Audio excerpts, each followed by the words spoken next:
don't understand why you're 40 years old playing the game still. So. Well, I mean, what game do you think you're going to be playing when you're 40? When do you think you're going to stop playing games? What's the age? What's the cutoff age? When you're out of high school and college. You're a high school kid? Yeah, I'm in high school. Yeah. How old are you? Why does it matter?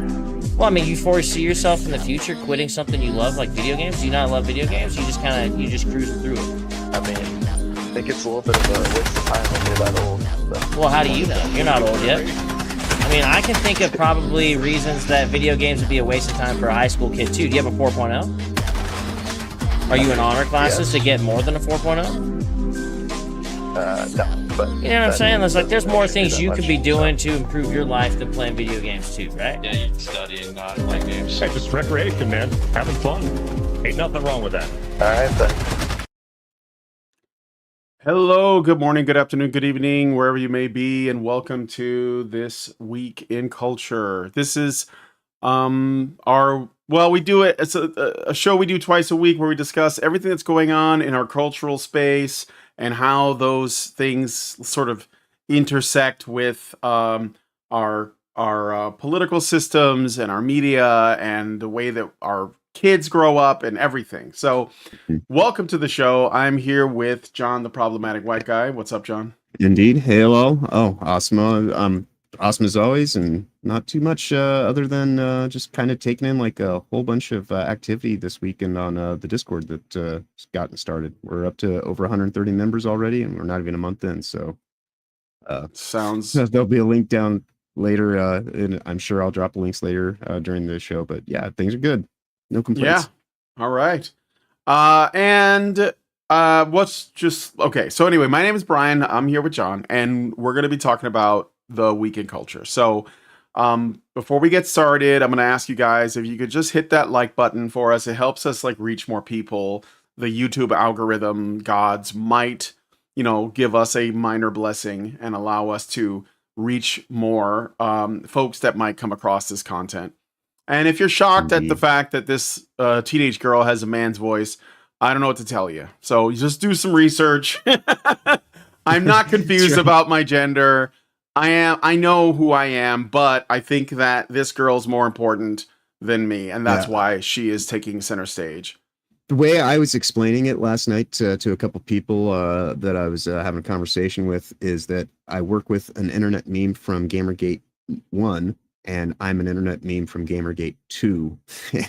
and like there's like this weird cross section of like, just shared history that we kind of have on the periphery edges of like the people that are involved with it in weird kind of twisted ways. And so in the multifaceted state of reality, for whatever reason, it actually makes sense that you and I are kind of the people who talk about this stuff. It's crazy. Yeah, I guess it does. Well, anyway, with all that out of the way, again, try not to judge and just listen, because I might say something that you will enjoy. But anyway, let's go ahead and a couple of little announcements. This is going to be my last show for about 2 weeks. So I'm taking a vacation. I'm going on a very long, arduous road trip, leaving Friday morning. You're doing the dustbin. Yes. And I'm going to be in Canada for about 6 days, and then I'm driving back. And so it's going to take some time. So there won't be shows until, let me just look at the calendar to confirm. After today, I won't be back until Saturday, the 5th of October. And that's when I'm for more of these shows. So today, tomorrow, on this channel. Tomorrow and Thursday, I may do a game stream on this channel, but it won't be a Week in Culture show. So if you want to see more #blood, I didn't get a chance to do it last week because I was having some problems with my machine, but I should be able to do it this week. So I'll do more. So. I love that game. #blood, which is a great game, and the original Space Marine game, which is like the it's kind of came out a while ago, but it's kind of it's very chef's kiss. I love it. So yeah, check me out on Wednesday and Thursday. I'll probably do that, and hopefully I'll see you all in the stream. So yeah, and while you're out of country traveling, I will see if I can get anybody to help me kind of like keep the slot warm on Problematic White Guy. If anybody out there is interested, hit me in DMs on the Discord or on just my creator channel there on Problematic White Guy, or Yeah. even in the Honey Badger Arcade. I live on the Discord, so wherever you put the information, try to get a hold of me. I'll see it. Yeah, there's a link to the Honey Badger Arcade Discord in the description. And there's a link to yours, but I think it may have like expired, so because you need to get like a permanent link. The one I gave you is I gave you last time. If you, I'll give you another one, but they should be Up to date. A link that doesn't expire. Yeah, because once I got told how to do it, that's the only thing I give people now for like the last week or so. So yeah, makes sense. Well, yeah. So there are links to all that stuff in the description. But let us get into the let's get into the story. So first things first. Okay, so this is not actually about Beetlejuice, even though that's the headline. So Beetlejuice is number 1 in the box office. But here's the thing that's really wild. So the Daily Wire, which is a conservative outlet, they have been trying to make content in an effort to shift the culture, or at least like create like more space for different perspectives and like look. It ultimately, in my opinion, it does kind of look out for the independent filmmaker and showrunner and stuff. Yeah, more of that. And so they have like their own website, and there's other companies that have done this as well. There's a nice little company called Angel Studios, and they have some very popular stuff out there. There was a film called Sound of Freedom, which was extremely popular, also demonized by the media. So there's lots of people creating stuff, and they're like putting their own spin on it. But the Daily Wire has made a few films. I haven't watched all of them, but of the ones I watched, I thought they were fine, but I didn't think they were especially groundbreaking. But it's good because it gave some people work that probably deserve it. Like if you remember Terror on the Prairie, which was like this, Western kind of scary thriller movie with Gina Carano in it. And, this was shortly after Gina Carano got fired by Disney because, she basically had disagreements with them. And they gave her work, and for that I commend them. This is a good thing. Right. And then after that, Matt Walsh, who was one of the main people behind or that worked at the Daily Wire, he made a documentary film called What Is a Woman, which was released on their Daily Wire Plus. I don't think it went to theaters, and I thought it was a good movie, but I didn't learn anything from it because I've been involved with this stuff for a long time. But I liked it regardless, and I'm glad that it was out there, and I'm glad that some people watched it because I think it's important. And Matt Walsh has just done another thing, is called Am I Racist?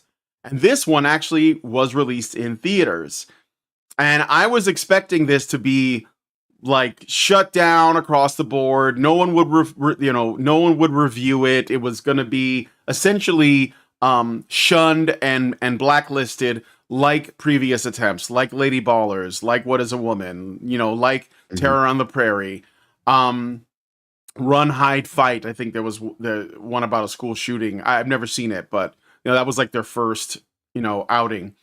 And it turns out that it was in theaters and it did really well. It was at one point it was number 3 on the box office, which is a crazy achievement. It cracked the top 5 in general, let alone one about racism coming from the Blaze, ostensibly. The Blaze, or not the Blaze? Sorry, Daily Wire. Sorry.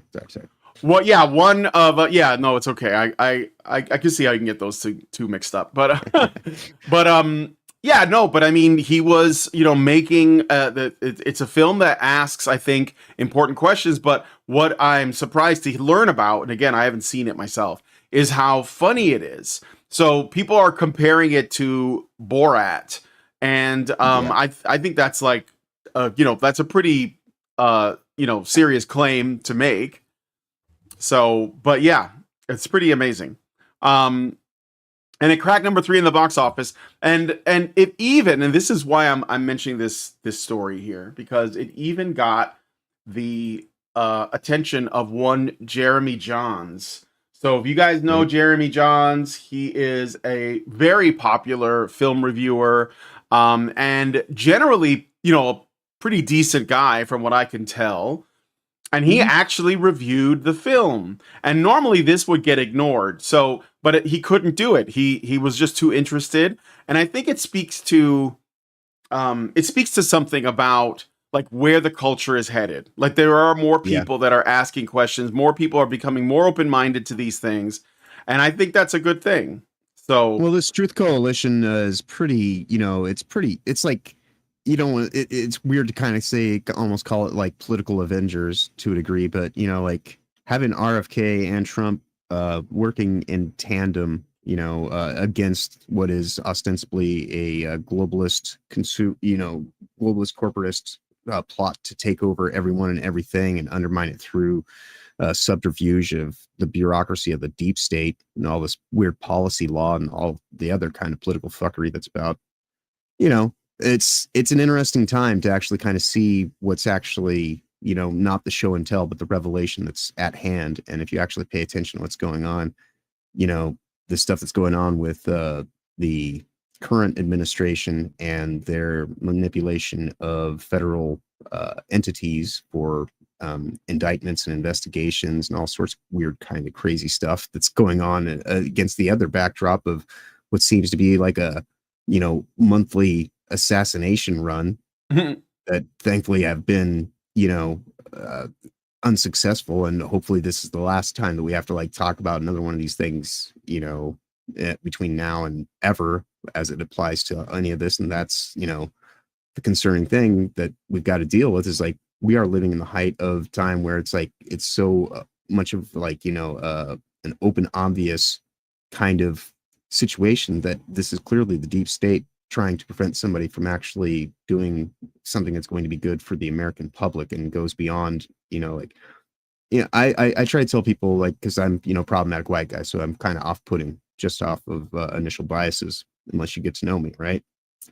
And so 10 years ago, I think I mentioned this before, I was pretty ambivalent towards Donald Trump, and I was one of the people that was one of his biggest detractors. But 10 years that he has had the presidency and been put through the ringer, I find far more common ground with him. And I was talking to somebody about it last night saying, and when people sit here and try to say you hate on him for mean tweets and this and that, I don't see that guy. It's not the same guy from 8-10 years ago or anything like that. He's a guy who got shot at twice, in the span of less than 3 months time, span of less than basically 2 months time, and it's like he has said himself, it's like, yeah, no, I'm a little bit more subdued since I've basically been miraculously saved by God. And he's not, so people want to sit here and harp on something that doesn't even exist. That guy that was I'm not who I was 10 years ago, not who I was 5 years ago. COVID hell world's completely, utterly obliterated the world that we once knew, and we're all different people over the course of the last few years. And the concept of what is even MAGA, it's not some ultra right-wing kind of mind virus conspiracy that you to be projected under the haze of whatever that even means.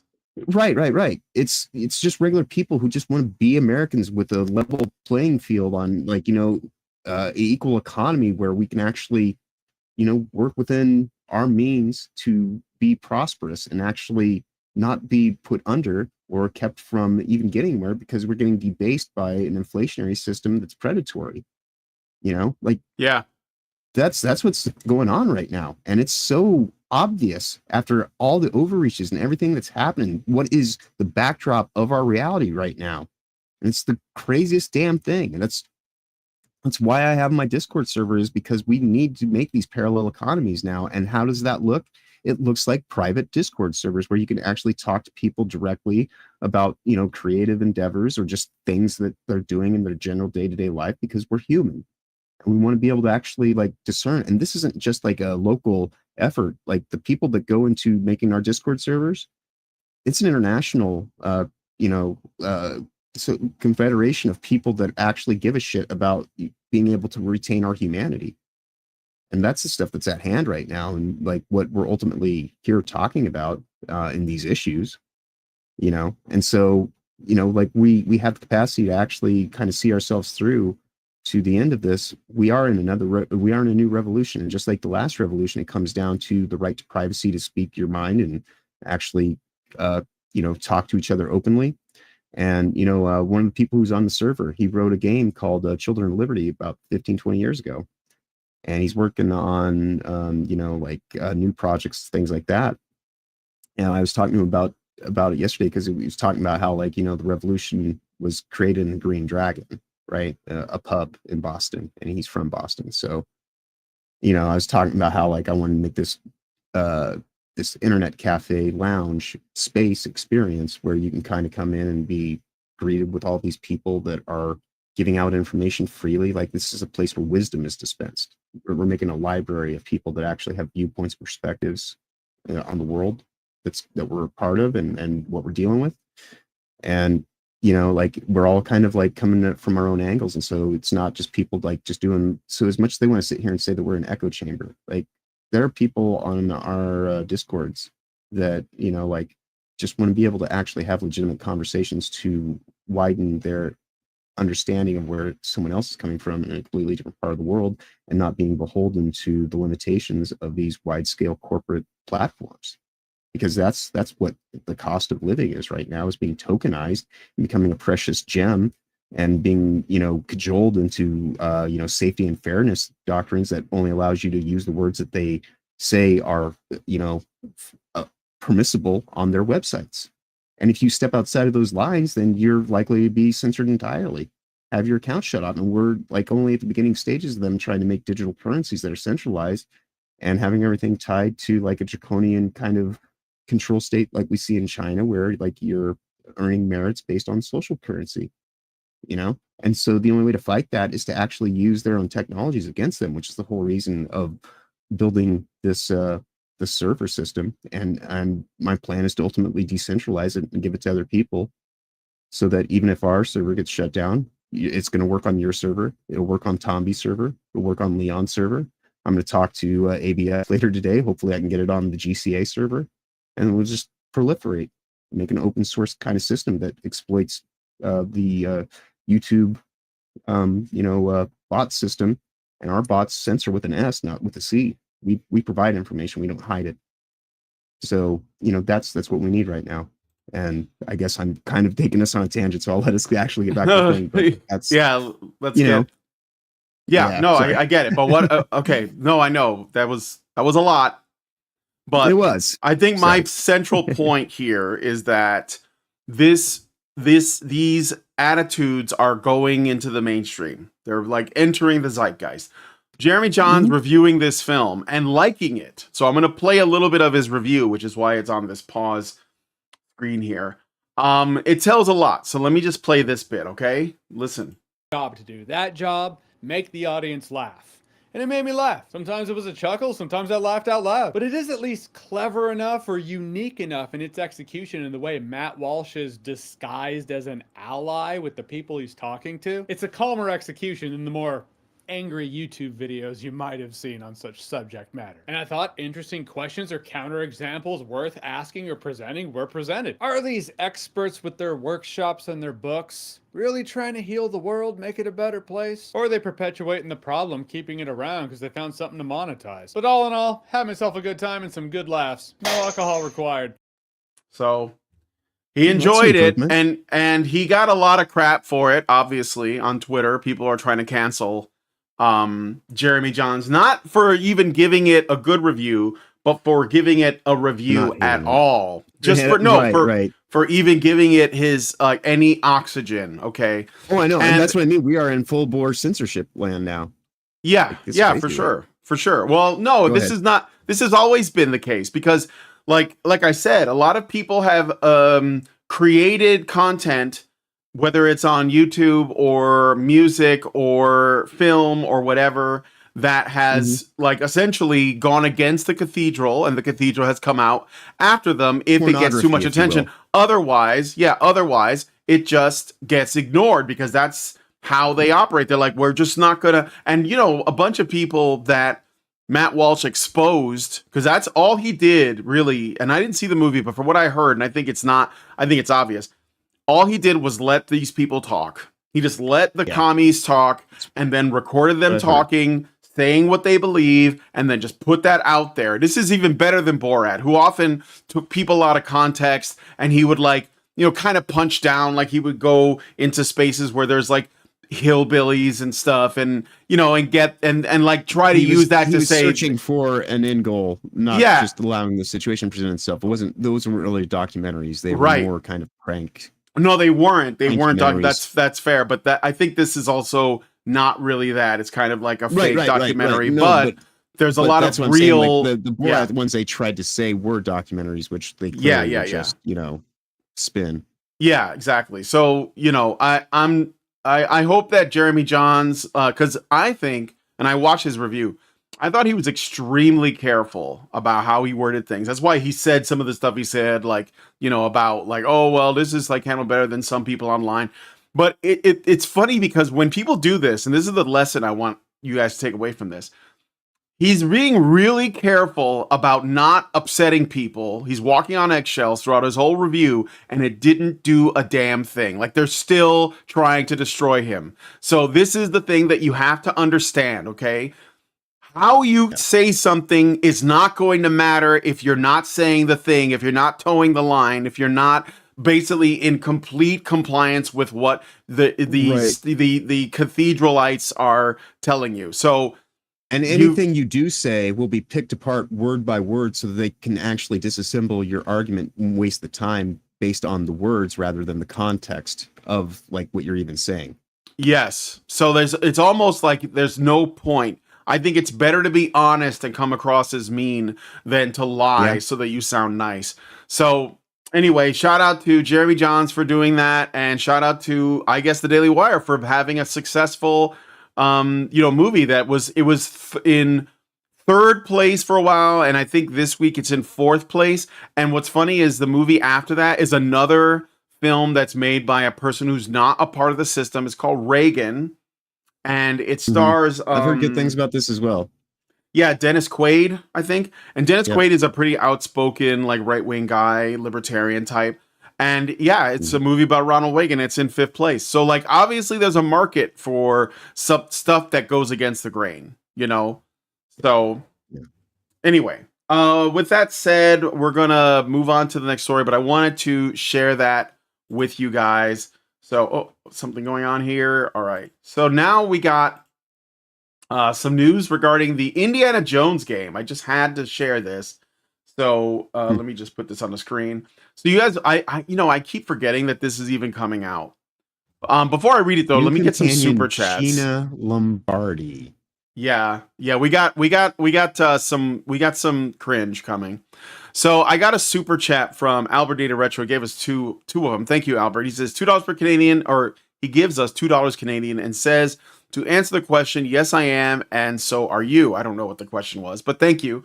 And then he gives us another super chat and for $5 Canadian and says, it's apparently like Borat without the attempted abduction of Pam Anderson. No Baywatch beauties were harmed during the production of Am I Racist? Yeah, I don't think he would get away with that, to be fair.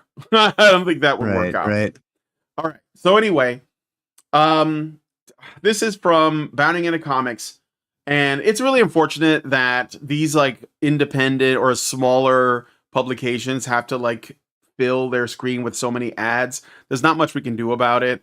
Because they have to like be able to like at least bring in some kind of revenue. So often if you go to like That Park Place, Bounding into Comics, Niche Gamer, they'll have like tons of ads. So I apologize for the ad bombardment, but I don't benefit from that. Anyway, Indiana Jones and the Great Circle, that's the name of the game. Producer says new companion Gina Lombardi, quote, serves as an intellectual equal to Indy.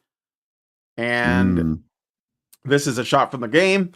In a tease of the upcoming game that's sure to raise more than a few hackles, Indiana Jones and the Great Circle producer Craig Derrick has revealed that the game's narrative will present Indy's new companion, Gina Lombardi, as the archaeologist's intellectual equal. So I'm not gonna, this is like, I guess she quips at him in a video, but that doesn't matter to me. The overall right. Lucasfilm executive producer, whose credits, in addition to Indiana Jones and The Great Circle, also include The Mandalorian, Ahsoka, and Acolyte television series. Oof, that's a terrible resume. Offered this insight into the soon-to-be introduced Lombardi during a general production interview given to his employer's official website. Beginning with a reflection on the game's overall premise, Derek asserted, quote, "For an Indiana Jones adventure to truly shine, it needs a globe-trotting journey with a strong historical element, something grounded in reality yet wrapped in mystique or relevance." With The Great Circle, Todd Howard and the team at Machine Games struck gold by centering the story on a real-world mystery. A number of ancient sites around the world align on a perfect, unbroken circle, yet the reason behind this alignment has eluded people for centuries. Noting that The Great Circle's overall concept blew my mind, the producer then recalled, "The more I learned, the more I was fascinated with the idea. We delved into what kind of MacGuffin could be linked to all these sites, and how each location could be authentically represented within the context of Indy's life," he said. "This process of exploration and discovery fueled the world building of the game from the very beginning, ensuring that each aspect of the story was both true to the character and engaging for the player." So far, all of this sounds pretty good, but Right, but wait for the other foot to drop. Going to be good. Yeah. Yeah, I was going to say. I remember last week when everybody was when they did the reveal of this thing, and they were talking about maybe it's not last week. It was when we did the Games Con in Germany show, and they were talking about it there, and everybody thought, "Oh wow, look, something's like indie, not woke," and I was like, "Just wait, wait, hold the line. We didn't win nothing," and now we're gonna get to that. So I'll let you continue. All right, no, it's okay. As the brief interview drew to a close, Derek finally turned to the topic of the aforementioned Lombardi and her role in Jones's upcoming adventure. "Gina is the perfect ally for Indy," explained the producer. "She's endlessly curious, incredibly sharp, and has a personal stake in the journey. She not only challenges..." Do you think Disney's so callous as to use the name Gina as to get them to throw shade at I don't know Gina? about that. Are they that petty? Are they that petty? I mean, are they? Well, I think they are. It's this is just possible. wild speculation. It's wild speculation. I have no idea why they decided to name this character Gina, but I'm just saying, are they that petty? I think we all know how petty they are. Yeah, but the thing is, though, I don't think they're doing it in this case because this Gina character. I know, it's just very odd. I just wanted to silly, but I don't think so because Gina in this context, this Gina is apparently a girl boss, so that they wouldn't do that. Like if they were gonna throw shade, no, like right, I understand, but to throw the shade and get the idea that the name Gina is associated with a girl boss rather than somebody who's actually like a woman who's got a point across to bear for a very valid reason.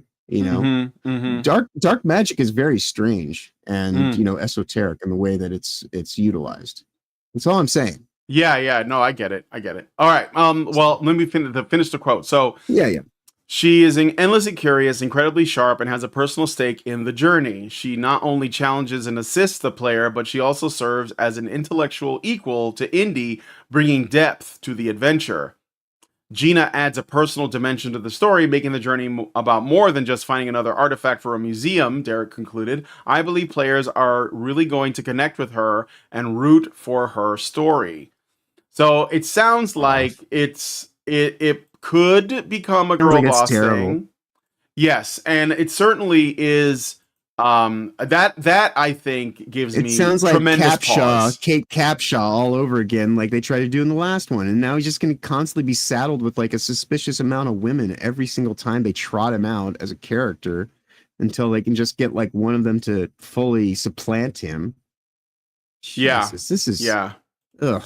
I mean, know it's so upfront and just obvious and like desperate. By the way, you've got a couple of super chats. I read them already, unless I got different ones. Yeah, I read them already. No. It was all right. Just make sure. Yeah, no, it's okay. So anyway, as usual, these people often don't learn, and this is like one of the rules of the woke. They always double down. So maybe that will happen, but I'm probably not going to get it anyway because the way I see it, like, once they kill a franchise, it's just better to just stop supporting it and walk away. And that's the only way that they're going to learn is through suffering. So I'm, you know, Indiana Jones is dead. Star Wars is dead. Doctor Who is dead. The MCU is dead. It's all dead. So it's like why put the energy in? Right. You know.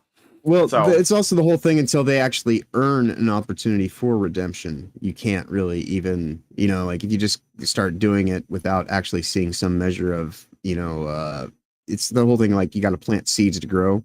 Like if somebody just goes and puts the seeds in the ground, like, hey, I've done the thing. It's like, no, I got to at least kind of see, like, you know, like the seedlings kind of sprout, if not for you to make it all the way to at least one harvest or, you know, a few before I can actually, like, you know, say, oh, your green thumb has changed. Now you can actually grow things rather than destroy things.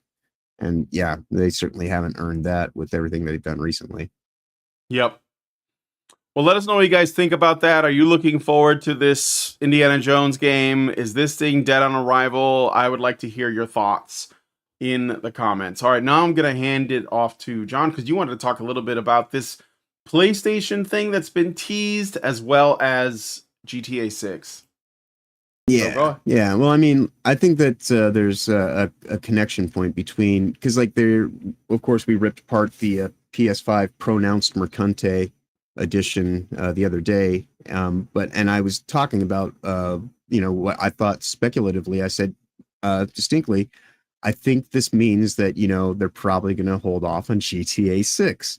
And there's articles that have come out in recent days since that are effectively saying the same kind of thing, because everybody's kind of just seeing that the sliding date and it being so close to 2026 to begin with, you know, this GTA or not GTA coming out, it probably is to their benefit to just try to tie it into the PS5 Pro edition as a way to try to like say that there is some kind of quote unquote killer app. And so like the definitive edition of GTA 6 for now until 3 years from now when the PS6 comes out, if it, you know, like if they are still making hardware, which I think they probably still will be for a while. But when PS6 is scheduled to come out, that's when you'll see like exactly what they've done these last rotations where, you know, when, I mean, PS5's been on every console since the PlayStation 3, where it first released on in terms of Sony consoles. And so they're very tied in bed together. It's almost like a, you know, like it's almost like being a second party in Sony's connection to GTA in the contracts they have. I see. At least so I know that in the previous titles for Red Dead and in GTA in recent years, like it always kind of leads on PlayStation systems first for a couple months, and then it'll come out staggered on other things. So they say they can optimize, do this and that. And so just kind of reading the room and what we've dealt with before, you know, as we were talking about, this PS5 Pro edition is $700 for the base model. And so tax on it's going to be 10%. And so like, if you actually want to have like something with a disk drive, you know, you're now looking at somewhere in the neighborhood of $850 because it's $770, right, with tax roughly for the first part. And then you could add on another $80 for the additional disk drive that you're going to need. You're up to $150, you know, to on the cost on what you're putting on that. So, or $850, yeah. And then Strauss Zelnick has been quite adamant that he wants to charge $200 for Grand Theft Auto, and almost seemingly like How much for GTA? $200. $200 for a game? Yeah, for the full edition. Right, Yes. for the super duper edition that comes with Yeah. There'll be other yeah. lame versions, but if you actually want, and that's like the whole thing on like this buy-in, if you want to like go into these systems. And the thing about buying into the current you know, walled-in garden that is Sony is it's just like buying stuff from Amazon now, or getting stuff like on Xbox. Like the big problem everybody had with the recent Xbox system was it had proprietary memory units that you have to like, you know, like, and then they cost an exorbitant amount of price because where else are you going to get them, you know, for the first few years until they can at least start. Somebody can actually figure out how to like make a generic SD card, 3D model thing that works. Yeah. And so like, it's now getting to the point where I jokingly said to somebody this week that I might actually get an Xbox Series X and install Linux on it and turn it into a developer platform and use it to run, my Steam library at a very high level and just fill it with a whole bunch of emulators. And the last thing I'd ever use it for is as an Xbox itself. And I just be using it as a dev kit model that I can turn into a computer system. And you don't even have that kind of capability on a PS5 right now. So like when you talk about like these consoles, they kind of go back and forth between what's better and what's worse. And in this current console generation, everybody's trying to seemingly get rid of their disk drives because they want to get everybody on this live service model, or you don't own your games. And if you don't own your games, then you can't pirate games, because nothing like there's no. So it's kind of at that point, it's just like, well, just figure out how to emulate all of your old library if you don't have access to the old hardware itself, or you're just like trying to like keep things, fairly Spartan in terms of, the layout of your home network for entertainment and things like that. And media, that's what I would suggest right now is get yourself a Steam Deck or like a good quality PC build, or find an Xbox Series X that's on sale because nobody really wants to keep their consoles all that much, because what are they good for?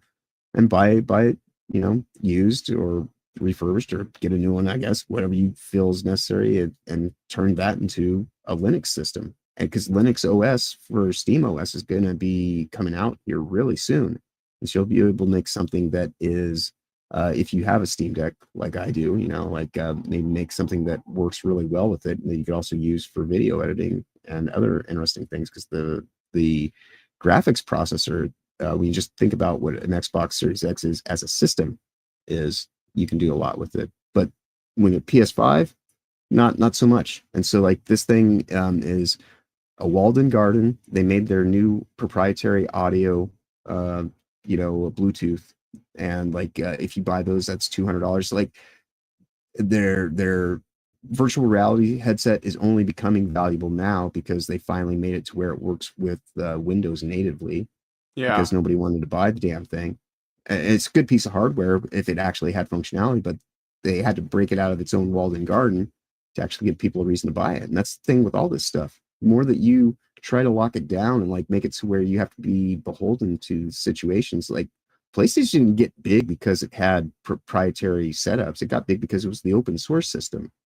It broke huge during the PS3 because, during their initial kind of foray into like, kind of putting their foot in their mouth and saying people will do X, Y, and Z, get a job and all this kind of stuff and share and save to get a PS3. They did a mea culpa. They tried to like earn the trust back, and they eventually did. And so like that's the thing is like, just because somebody's fucking up now or at some point doesn't mean that they can't, get right and do better. But there has to be like an actual acknowledgement of, their accountability to it. And I don't think that we're going to get that with Sony anytime soon, unless, this debacle that is the PlayStation Pro and their whole walled-in garden system comes crashing down around them, and we see the game industry completely collapse, like we did similar to the 1980s when it fell on itself the first time. And for the same reasons, games cost too much. Nobody wants this shit. Nobody needs it. We just want performance. You want to give me a game that I can get lost in and be immersed by? Give me a good story. Give me something that's stylized. Don't sit here and try to chase after reality, because reality is full of bullshit. And the more that you make it like reality, the more that you're trying to turn everything into a chore-based kind of, like just experience of I got off work and I went home and I did my job for Rockstar. I don't want that. I don't want to play a game where I have to put gas in the car, make sure the tires are fucking rotated every like 13,000 miles. I want to make at some point in time, I'm going to make a parody of GTA and call it CPA, because that's what the online mode turned into. Is you're just a certified public accountant and like you're a realtor. And like the whole game is just about like, going to your different properties and like getting your payments. It's just so lame and gay now. But anyway, that's kind of like the transition of what is to GTA 5, is and what it's going to become. And I don't think anybody should really expect anything good for where where we're at with it. And then, like I say, in the next 3 to 4 years, when they actually get around to supposedly doing the GTA 6, then you're going to see the whole thing just repeat itself one more time. And so now what? You're going to spend $400 or $500 on a copy of GTA 6 over the course of the next 5 years? Fuck that. It's not that good of a game. And Laszlo doesn't even work there anymore. You know, like all the people that made the game that we loved left over the course of the last 10, 15 years. The people that are there are broken and beholden to Me Too politics and all this other fuckery. And a whole bunch of DEI taxes that have to be paid.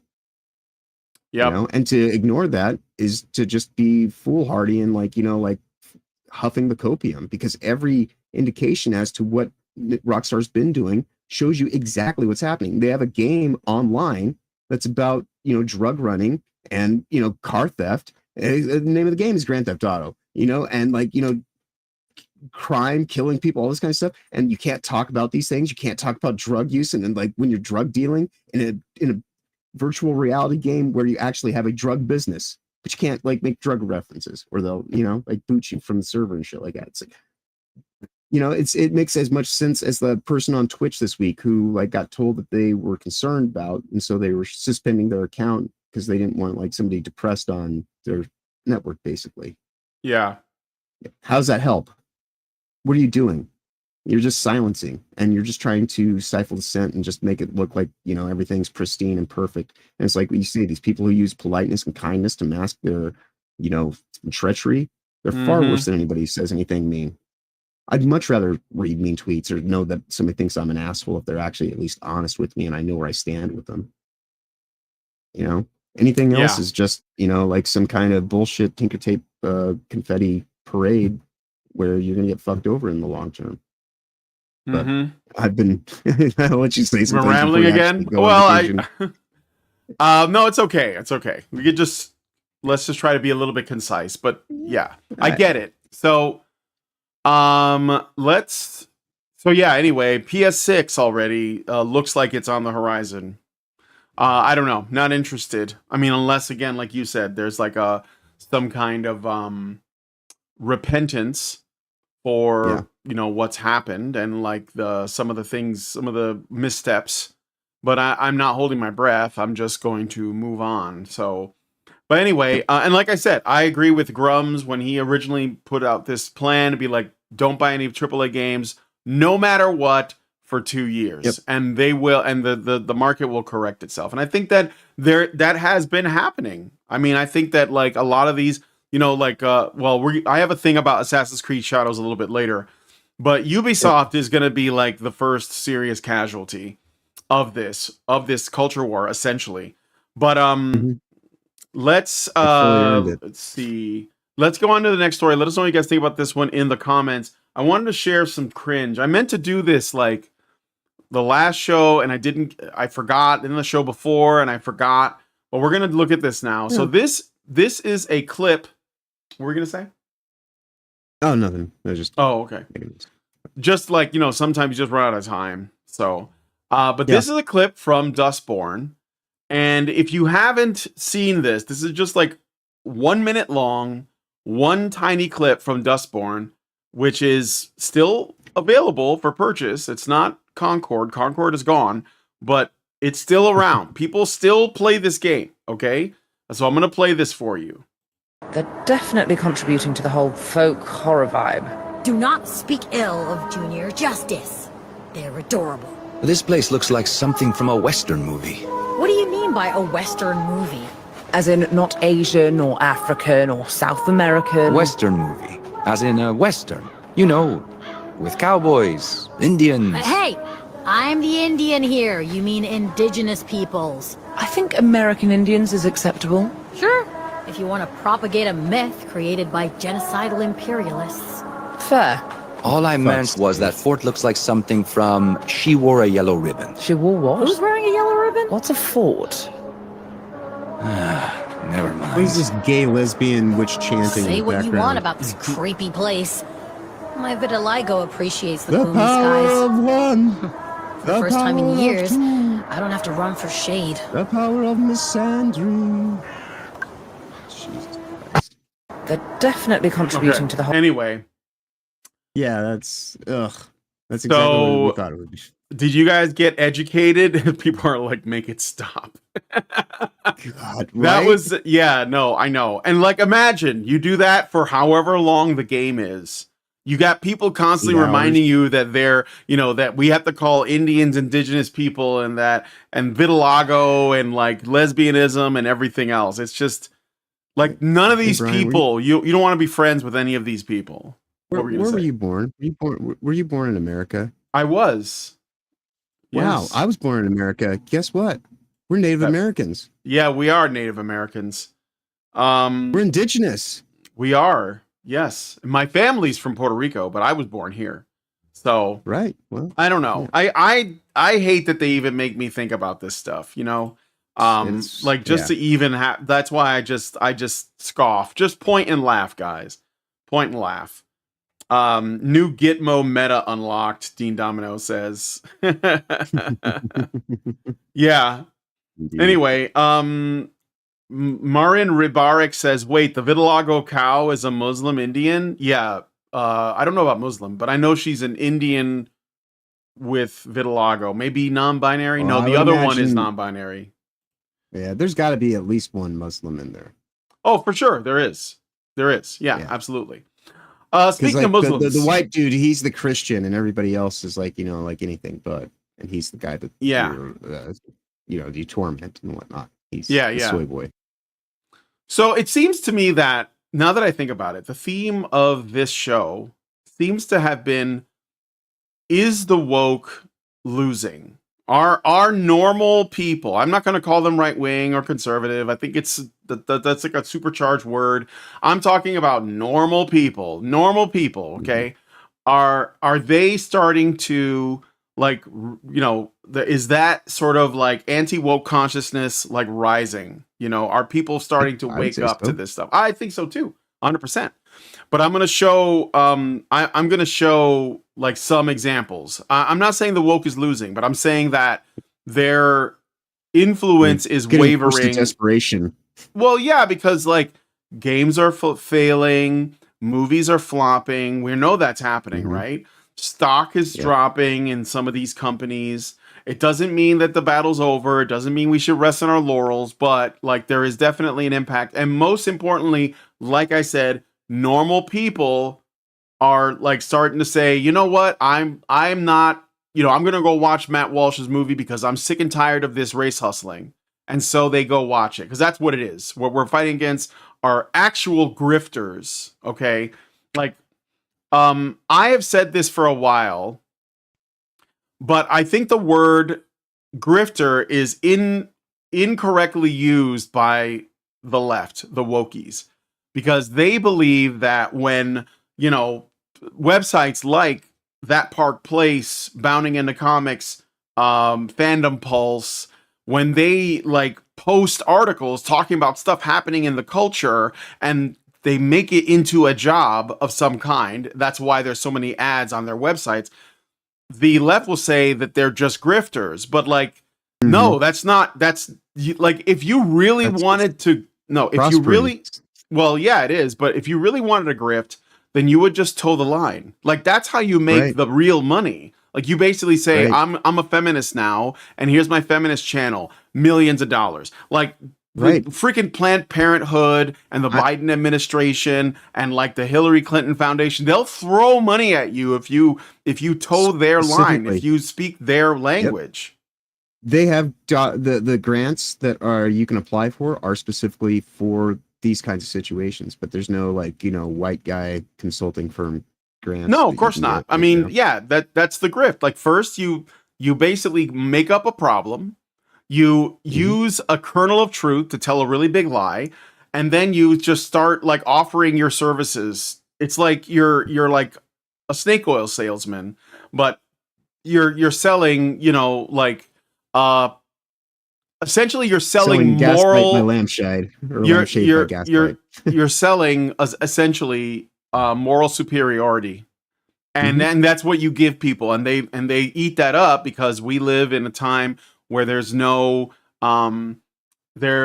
people lack humility to be like, oh, I don't know everything there is to know about this thing. Instead, they're like, Right. oh, well, the experts have said this, so I'm just going to follow them. And that's the definition of midwittery.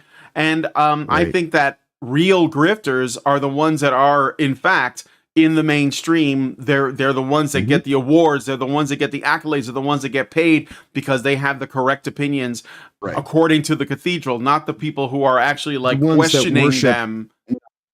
Yeah, the ones that worship not educating themselves and would call you a conspiracy theorist if you suggested that maybe you just go and do some research. Yeah. Yeah, It's- right. So It's insane. I think that is changing, and I want to. But I have this other thing. This is sort of the inverse of that. So this is my friend David Jaffe. I'm a little bit tongue in cheek when I say that, but David Jaffe is the game developer, and he is now a streamer, and he makes videos about the gaming industry. And he worked on He's the a tiny original. bit woke. Oh, he's pretty woke. He doesn't, and he worked on God of War and worked on Twisted Metal, which were like really great games. And the funny thing is that he built his career on the thing that he now Testosterone. takes a problem. Yeah, that like he doesn't realize it, I suppose, that like the thing that he built appealed to the audience that now like the cathedral is against, you know, like again, you know, death race is essentially what Twisted Metal is. And Right. Yes, we know that he turned in his balls a while ago. Yeah, I know. He's been like this for a long time. Dude, I interviewed him in 2014, and he called us all like sexists or something, even though like half the people on the panel were also women. It's not like, this isn't a surprise twist, but I want to show you this video because he made a video called "Is the Video Game Culture War Over?" And what I think that is the takeaway is not whether or not he's right about this, because that's irrelevant, but whether or not like he is actually like what it is that he knows. Because I think that one of the problems we're having with this, or one of the challenges of being involved in the culture war, is that there are people who believe themselves to be in it, and they don't know what's going on. They just take a side, and it's usually the people on the woke side. So I'm not gonna lie, it's mostly the people on the woke side. They simply take a side, and they believe it's just the morally right thing to do, and that anyone who opposes them is clearly not moral because they're on the moral side. So if you're against that, you must be the not moral side. You must be the bad guys, right? And they don't actually know what it is the other side is talking about. They're not aware. So they're like only hearing they're only hearing their side and their side's interpretation of the other side. They can hear, but they won't listen. Yes. So I'm going to play a little bit of Jaffe's video about this, and hopefully he won't ding me. I have spoken to him in the past. But yeah, we'll see. So I got some time codes here. I've been seeing a couple of stories about various video games that I wanted to talk about during because Santa Claus. you guys know I'm a super progressive lefty guy. I love. Can we pause for just a second? I just want to say something. Yeah. All right. So like the most interesting thing about progressivism is the only thing that has actually progressed in all this time is they took fascism to multicultural fascism, which is quite an impressive feat, to say the least. Because it's all based on tokenization and like, you know, having Sambos that'll sing and dance and shuck and jive for their corporate fascist masters and be like, you know, these shining examples of tokenized precious gems. And that's all that progressivism has even accomplished in a decade, is just making people, you know, polite, kind, you know, even-keeled fascists that try to like explain to you through ethnically beige polite women why you should just give up all your rights and, you know, privileges and all this kind of what the hell ever, and just, you know, let them roll you over. It's the craziest thing. But, you know, like I say, it's just that's my thoughts when I think of what is progressive and what does it even mean. It means it's progressive bullshit and, you know, multicultural fascism. Multicultural fascism is basically global homo communism. So same thing. Anyway, exactly. but the thing is, if I told Jaffe that, he would say, I don't think that's what it is. That's what I'm saying. Like, he has no idea what it is he's actually supporting. And it's so sinister because but anyway, look, I want to listen to the rest of this. So he's telling us, oh look, I'm a progressive lefty guy and I think it's great. So this is him saying what I believe is what he's saying. Yeah, but what he's saying is what I believe is the correct way to think. That's what it is, right? He's moral certain that egalitarianism. He's just the moral guy. He's just the good guy. Came out of I have an imperative here.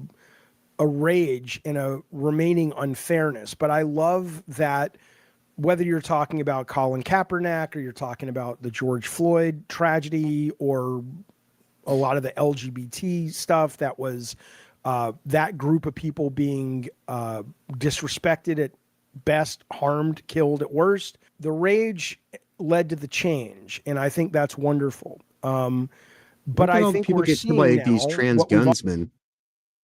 No, that's he doesn't see. That's another thing. He probably doesn't even know that that's happening. Or, right? But all the recent serial killer or not mass murders, sorry, not serial killer, mass murders in recent years have generally been trans people. Yeah, I know, but again, like, I know these people are in a bubble. He has no idea. Like, if because look at this is the definition of a midwit. Okay, I don't think that David Jaffe is dumb. I think that he's his problem is moron. He knows so much from he's his education, educated. he never has to learn anything. But his mistake is that he trusts the experts. He trusts authorities. He trusts the education system. He trusts the media to some degree, even though the media did him dirty back in the day and he had a problem with it. But for whatever reason, that's been memory hold. And now he's like in their good graces because he feels like he was irrelevant for a number of years. And this is his only vestige of clinging to any kind of system of relevance.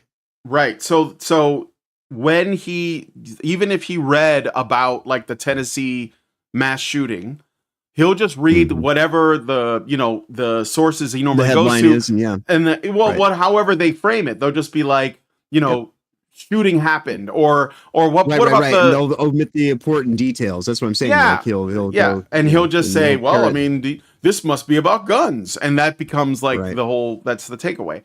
Right. So anyway, I wanted to, I think so he's basically making these kind of wild claims, right? That like the rage is okay. Now, I don't want to get into the fact that the George Floyd thing was based on a lie and that it ended in the destruction of cities across the country that will never recover in our lifetime, including my home city of Chicago, and how much that upsets me that people are still excusing that because when you say, oh, well, it shouldn't have happened.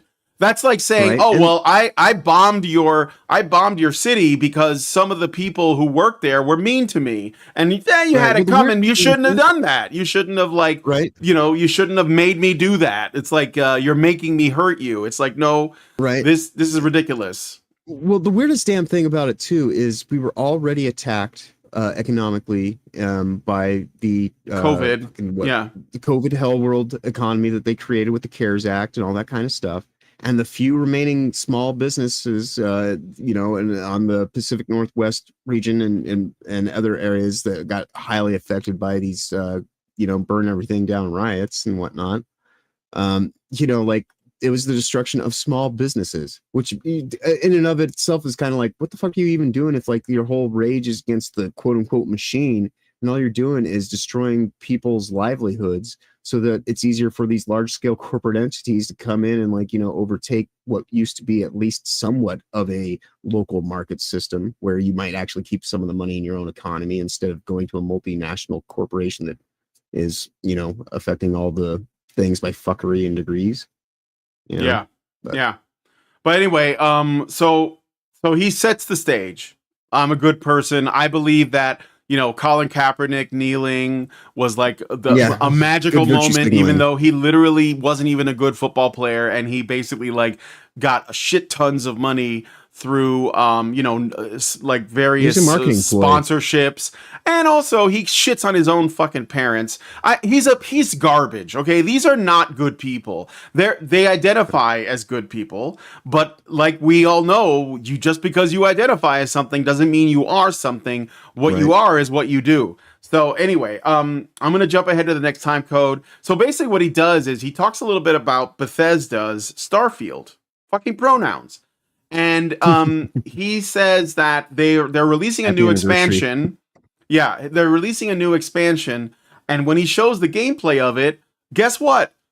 It's just gameplay. No pronouns. No people saying, "Oh, would you please let's talk. Let's have a conversation about systemic racism." About my or talk about how I'm a clone from like a dude's DNA I just and, wanted to live as a woman, and like that. It's just gameplay, and it's like some kind of horror plot that they're adding in. And so he's trying to find a way to make that fit into his progressive value system. The fact that Starfield, the people at Bethesda, it's probably too late for them, let's be honest, because we'll look at the numbers for Starfield later. They're like, oh shit, they didn't like our sermon packaged as a video game. How about we add some video game to this video game? And so they're trying to do that. It's like they're trying to backtrack. Always said, or a lot of us in this chat have always said, grabbing the culture and saying enough. I'm a fan. I think it happens at times. It happened in the 60s. It's important.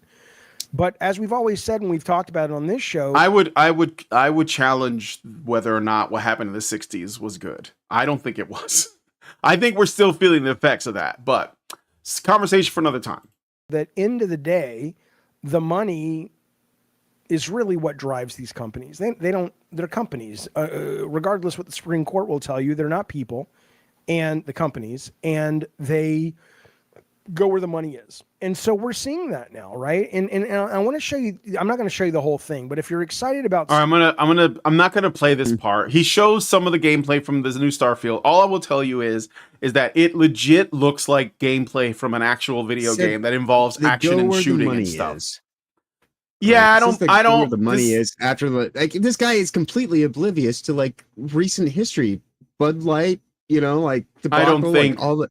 Yeah, no, I don't think they do. I disagree. Yeah, I don't think this is true. But it's such an easy thing for liberals to fall back on. It'd be like, oh, it's capitalism. That's all. And it's like, no, obviously it's not. Like I've had this, but many times I have to shake people. It's like, if you wanted to make money, you would give people what they want, but they don't do that. Right. They want to create markets. They want to convince you that, oh, actually, no, you don't want the thing that you think you want. You want this other thing with the trans non-binary Muslim, woman in a wheelchair character. That's what you want because representation is good. Are you a decent human being? Well, if you're not a decent human being, I guess you can go with the actual fun fucking product. But instead, no, we're going to give you this. That has nothing to do with the desire to make profits. It's just not and I get it. This is what these people always fall back. Oh, it's greed. No, it's not.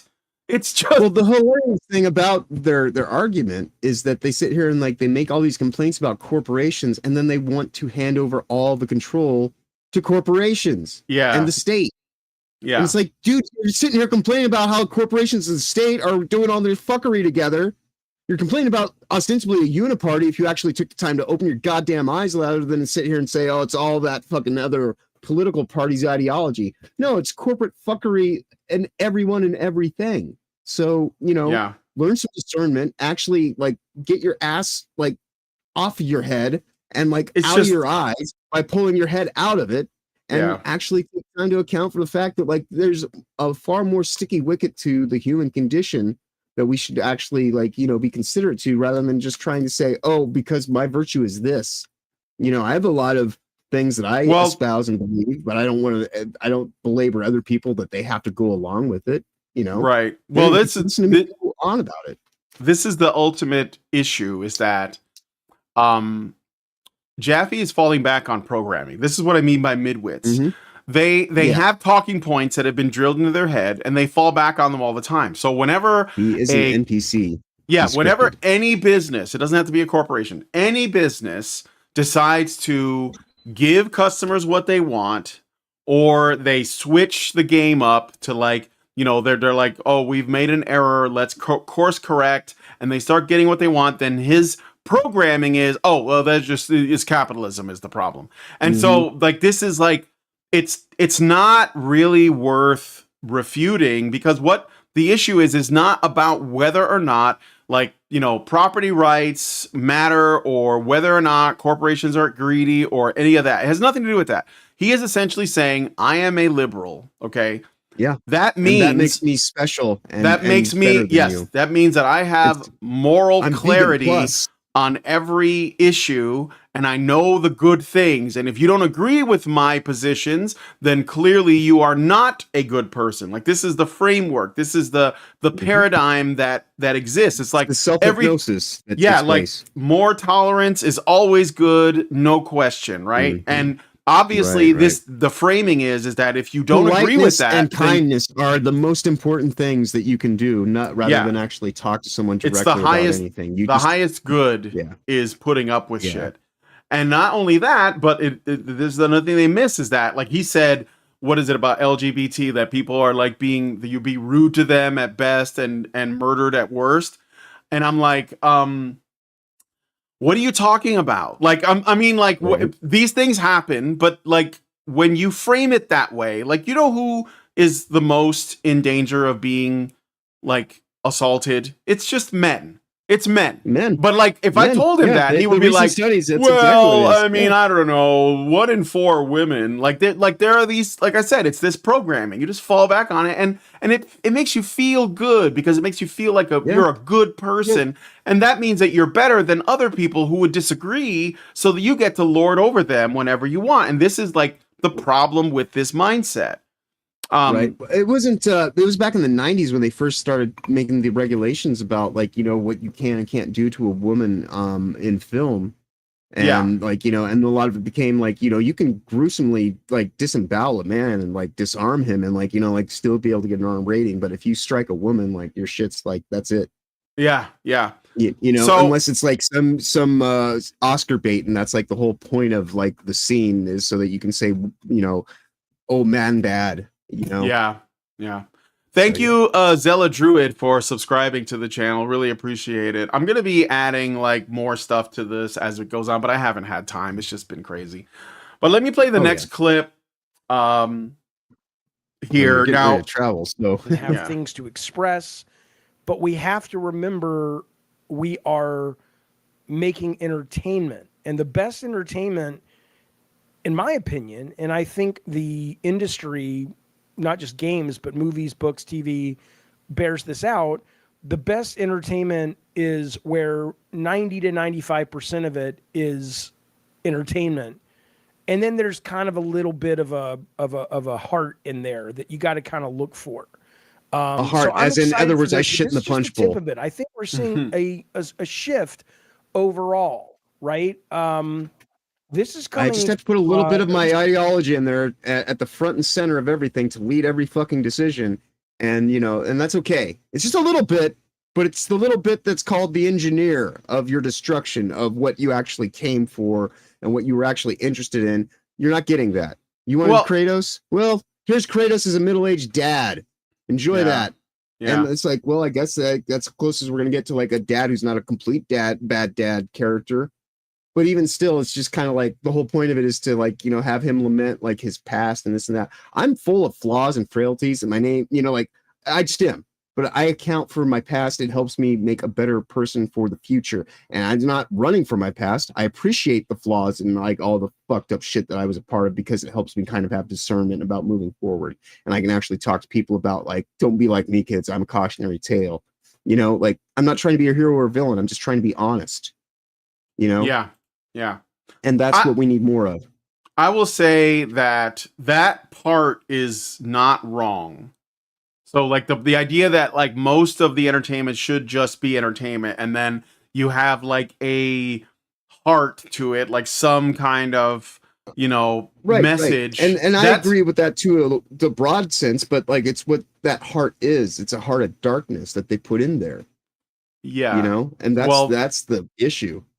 I think that this is the thing. Okay. I think that he would probably say that in order for something to have heart, it would have to have a progressive message. But I think that in the plainest of terms, having something with a, some, passion, I don't know, and pathos and pathos. Exactly. If it has pathos in it, like Spider-Man, for example. Like if you're just telling the original 2002 Tobey Maguire, like that one was good. It was a Spider-Man story, and it had an emotional and good story that ran through that had heart to it, and it was all about with great power, all that, right?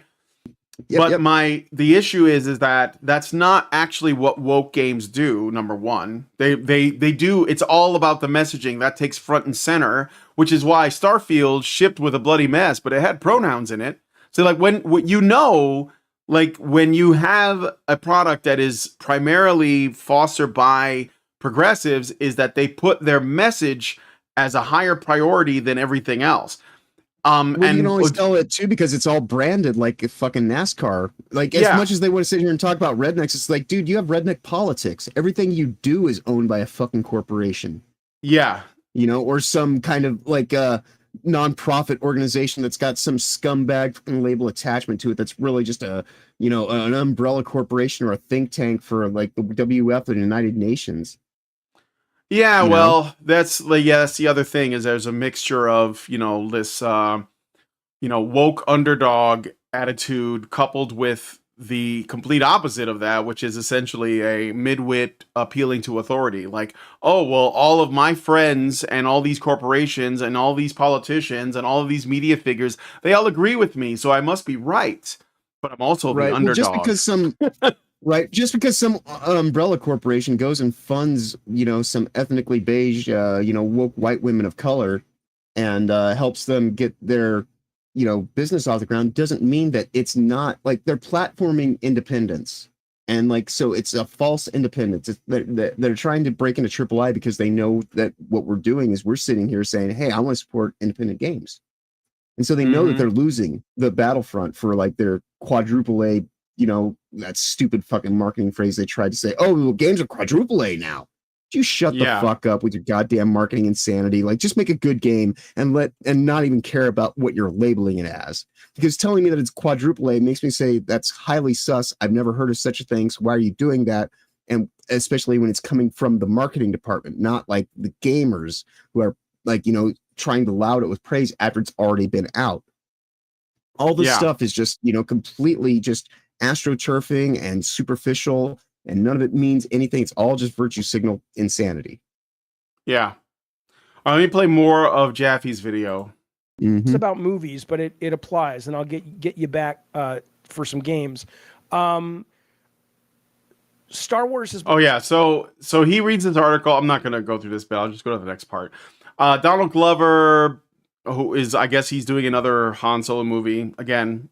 I don't care. It's dead. I'm not going to watch it. But he did say something that I guess Jaffe liked, which is essentially like, I think that Star Wars should be fun. I think we take it too seriously and, and that kind of thing, right? And he also said that we should move away from the Skywalker saga. But again, like I'm sorry, but I couldn't. It has moved away from Skywalker. It's a Palpatine saga. The whole story's about like like a grandpa and his granddaughter that he's like going to like groom via like the spiritual switchboard, and he possesses her at the end, and he tells everybody, "Hey, I'm Rey Skywalker because I'm actually Sheev Palpatine in drag." It's a transhumanist message. Yeah. Well, they still think it's the Skywalker saga, so and that's what they're saying. But let's go to the end bit here, because he essentially was using that to say, yeah, maybe we shouldn't take things so seriously. Maybe we should be, have a little bit more levity in the content. And it's like, yeah, sure, but the problem is that progressives don't really have a sense of humor, so they can't really be like, unless of course they're shitting on people who they disagree with and sort of like, de-unpersoning them. But let's get to this is like sort of like his conclusion. So I'm gonna play this.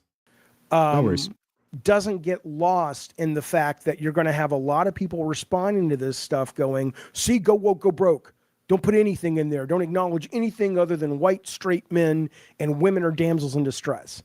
And I don't think that's going to happen, but I think the grifters are going to champion these stories as that is what is happening. And I don't think that's the case, but I could. The grifters. All right. So, yeah. Fucking let me just take this off of aisle 7 and I'll just put it in my cart here. and just like, look for the next buzzword that I can lean to so I don't actually have to deal with anything that's happening in reality right now. Again, yeah, I mean, Insanity. like he had this article up from that Park Place. This is what he was talking about. And I do want to go into this because I think this is absolutely crucial. I know that he's not thrilled with it, but the truth is, even developers are starting to be more vocal about like what they want. Now, I already mentioned to you guys the Forever Winter. They're going to be doing I think they're going to be doing like an alpha or beta test like this month, later this month, September 21st or something. I'm not going to be, around to check it out. But if you're curious, you should. I think it's like $27 to buy the game because they want people to try it. So they've made it very affordable and they're very active. But that's an aside. My point is the developers of the Forever Winter and others are starting to sort of like speak out, and I mentioned on the last show that there were, or maybe it wasn't the last show, it might have been somewhere else, that there were people who make YouTube videos where they review games and they normally don't at all involve themselves in politics, probably mostly out of ignorance and anything else. So I'm not like, throwing shade or anything like that. But when they've been playing this game, Warhammer 40,000 Space Marine 2 and Helldivers 2, when it was like at its peak, they were saying, there's something about this that I'm getting out of this that I'm not seeing anywhere else. And it's essentially a masculine experience. And that's what they're appreciating about it. Okay. And so, Jaffe can't deny this is the thing about him. I think that he's experiencing some cognitive dissonance. I watched the whole video. I didn't want to play it all for you guys, but this is the pattern I've seen. He wants to have his cake and eat it too. He wants to be able to get into games that are like Warhammer 40,000 Space Marine 2, these kind of hyper masculine games that, where guys are just like, talking with like super guttural voices and they're blowing away aliens and there is no like sob story about how one guy's like feelings and like his roommate, they had like an affair and like, like none of that shit is like it's just the next mission. That's basically what this game is. What's the next mission? We're gonna do the next mission. And it's all like, totally badass talk. And I know he wants that. I mean, I know that because I've seen the games he made when he had the freedom to do it. But he's trying to make that fit into a paradigm where all of that is considered problematic. And so what he's trying to do is have his cake and eat it too. He's trying to say, well, I don't want to murder the gays, unlike the conservatives. Like he makes these ridiculous claims. What did he say? Like he wants we want every game to have a straight white male in it. And it's like, you don't even know what you're talking about. Like you don't know what our actual problems are. Like that's ridiculous, but it doesn't matter because again, he's not going to listen. So, I mean, I think that he's experiencing, like I said, some cognitive dissonance. It's like, how is it possible that this is a game I like and also the people I dislike like it? It must be because I have like, more sophisticated taste than they do. Therefore, I'm going to make this about something else, right? And it's like, no, you're not. You don't understand because you think that we're the enemy. And instead, we're trying to save this industry because your side of people are destroying it all and they're doing it on purpose. Like that's another thing. Like they're burning it down on purpose and you're not, you don't see it because, oh, well, I don't hate women. Like that's the first thing out of his mouth. I don't have a problem with women. Well, yeah, good. Congratulations. Like, what are you talking about? Bullshit. He doesn't have a problem with women. If he didn't have a problem with women, he wouldn't be a male feminist. Because the male feminists believe that they believe women need the men there to help them get their shit across. It's like, well, then you don't really believe in feminism. Yeah. Like part of it's kind of like what Morgan Freeman says, don't call me a black man, like just call me a man. And so like feminism, like, like we're really about like actually equality. It wouldn't be about all this like posturing bullshit. Yeah. But that's what you get with all this stuff. And that's what they reveal in how they go about doing it. Cause they could say all this stuff about like, this is what's important to me. It's like, well, if it was important to you, then you'd actually be doing that, but you're doing anything but that. you're investing in like all these things that prevent you from actually even confronting the actual issue that's in front of you, because you're just going along with all this programming and just making sure that you're hitting your reinforcement buttons so that you never get out of the paradigm of the hypnosis. Yeah. You know? Yeah. I mean, that's all that I see here. Somebody who's just committing themselves to, you know, their religion, not their good faith, because that's the thing, is they enter into these arguments fully, as you're saying, there is no good faith. They're not trying to have a conversation. They are trying to deliver, like, this is what you they're know, trying, like they want to, like I said, they just want you, yeah, moral Well, superiority. they want you and I to immediately submit and understand that, right, that we are somehow, like, you know, like in the wrong, and we need to learn to be dogmatic, and we need to drink Kool-Aid, which is so hilarious because they'll sit here and deride, you know, forms of religion and, like, you know, traditionalism and all this kind of stuff, when they themselves are falling into these dictates and norms based on their ideological, you know, posturing. And so it's like, how is it, you know, but it is one of those things where it's just kind of like, you know, it's like like I said, you know, before, like, I had an ex-wife who, she would just go into situations looking for what was wrong, and it didn't matter how much was right, and like how much I was trying, you know, like anything that I was doing to try to actually affect the situation positively. If you go in with the intention that you're going to find the problem, and the problem obviously exists on the other side, then you're not in any way, shape, or form and in good faith in your effort, and you're more than likely just going in looking to project what your bias that's leading you is already telling you when you're going into the situation, because that's the whole reason why you're going in, because you just want to attack. And that's what this is. You know, he's the fucking grifter. Because it's like, why don't you just tell me about what's good in your life, David? What are you working on? What's interesting? You know? What do you like? Well, I mean, I think that shit I've been here for 10 years. I think that this is what I'm ultimately landing on, is that what he likes is the same thing that we like. He just doesn't know how to make sense of the fact that we both, no.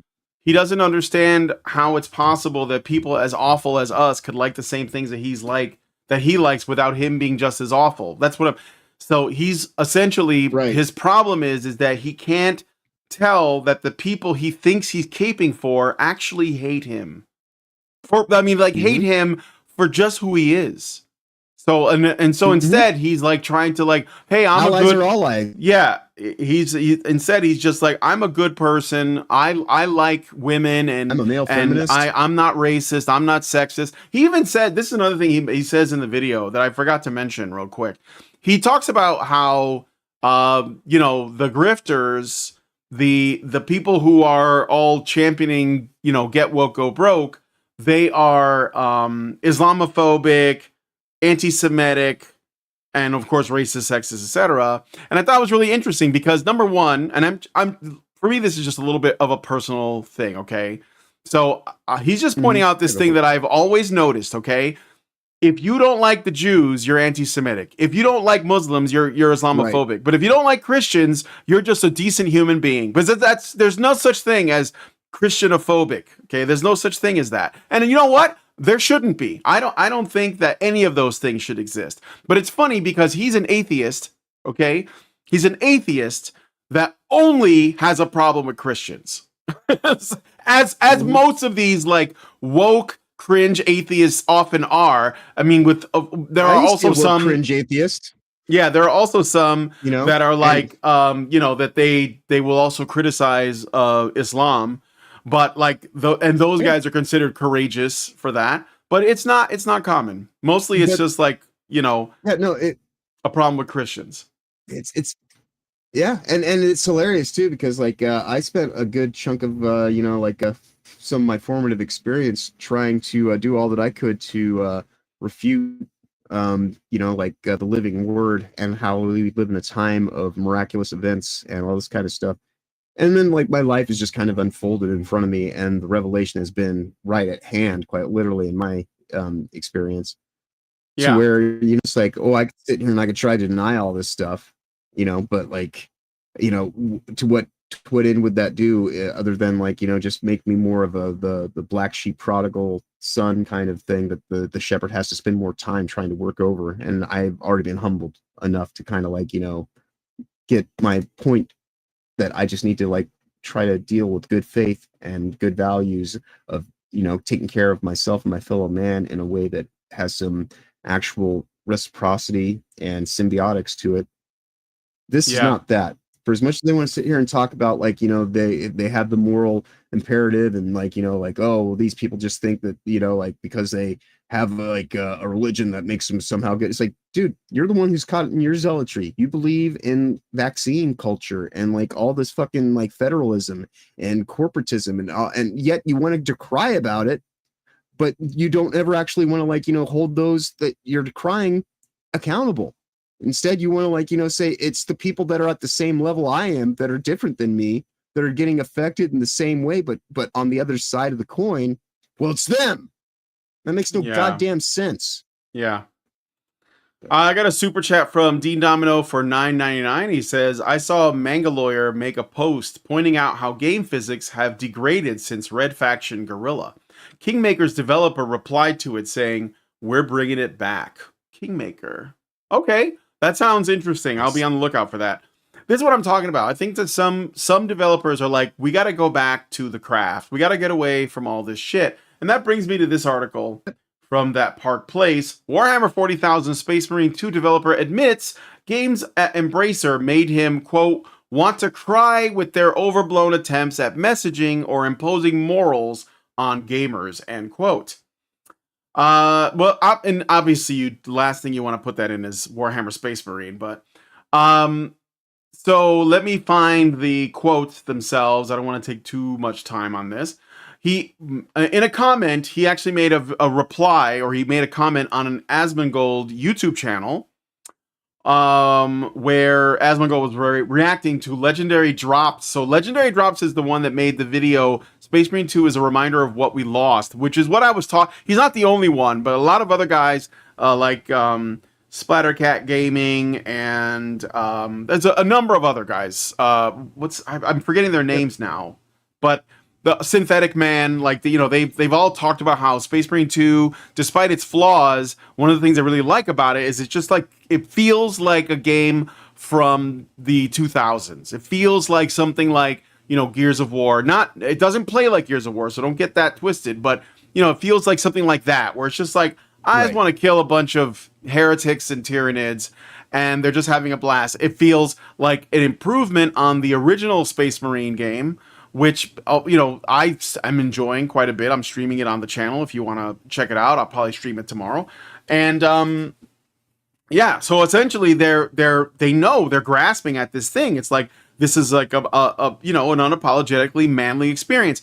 One of the games they brought up as a comparison was this old game called Army of Two, which I had a lot of fun playing with my friend when we played it together. Or the co-op version, or the co-op Resistance games, with the co-op modes for those. So anyway, Legendary Drops made the video Space Marine 2 as a reminder of what we lost, and Karch made his opinion clear. He wrote this: "Hey man, CEO of Saber here. I love your videos." Talking about Asmongold, okay? So he's the CEO of the developers that made the Warhammer game, the Warhammer Space Marine 2. When we signed the deal to make Space Marine 2, all I wanted was a throwback game. We had to change to work on something. I think he meant to say chance. To work on something which, by its nature, was old school. I can't even comprehend many of the current games that we play these days. They are too complex and too much of an investment, he added. Next, he shared that he was inspired by Halo. We worked on Halo back in the day, and that game could be distilled down to the simplest of shooting loops, but it was entirely addicting. This is what we wanted to recapture. Karch then shared his hope that Space Marine 2 and Black Myth Wukong are the start of a revival in the video game industry to get back to fun and immersion. He wrote, quote, "I hope that games like Space Marine 2 and Wukong," so he's like giving a shout out to a game by a completely different developer, "are the start of a reversion to a time when games were simply about fun and immersion." Finally, he lamented the state of the industry during his brief time as chief operating officer at Embracer Group. quote, I spent some time as chief operating officer at Embracer, and I saw games there that made me want to cry with their overblown attempts at messaging or imposing morals on gamers. We just want to do some glory kills and get the heart rate up a little. For me, that is what games should be about. It appears that he's accomplished that with Warhammer 40,000 Space Marine 2, despite Warhammer's parent company, Games Workshop, embracing pushing overblown messaging and attempts to impose morals on gamers, which is true. And I think that it's partly because Warhammer is 40,000, but even Warhammer Fantasy are both unapologetically offensive to anybody with the like progressive sensibilities. At least that's what it was built on, because it was just about fun, and these people can't take a joke. Right. So yeah, so like I'm not gonna read any more of this article. I just wanted to share that because I think that is pretty awesome. That firstly, a CEO is actually like a developer is actually watching content made by gamers and is responding to it and is not just like criticizing or attacking us. So I don't know what are your thoughts on that? It is a nice change to see some of the stuff. Like there was also those articles that came out when we were doing the GameCon coverage that were saying games need to get back to just being single player affairs and get rid of all this live service bullshit and everything like that. So I think there is a certain acknowledgement of the change that needs to happen, primarily by secondary and third tier kind of like I guess triple A elite aligned companies, like the ones that aren't quite as caught up in the culture of all the I have no decisions to make here and I'm basically just a skin for the corporation. So I think that of the designers, like I've seen some articles that come out like talking about how like trying to blame devs for a lot of this stuff, and there's certainly like an amount of that to kind of say like they followed the orders, they carried out this and that, but a lot of the orders that they were carrying out were under the behest of women that have been platformed in positions to have overseer gatekeeper roles, and and that's what narrative design even actually means. It's not about telling stories, it's about making sure that you have all this cultural identification stuff in there, and like it's about climate change and like these are the things, and then you make your story around the narrative design, right?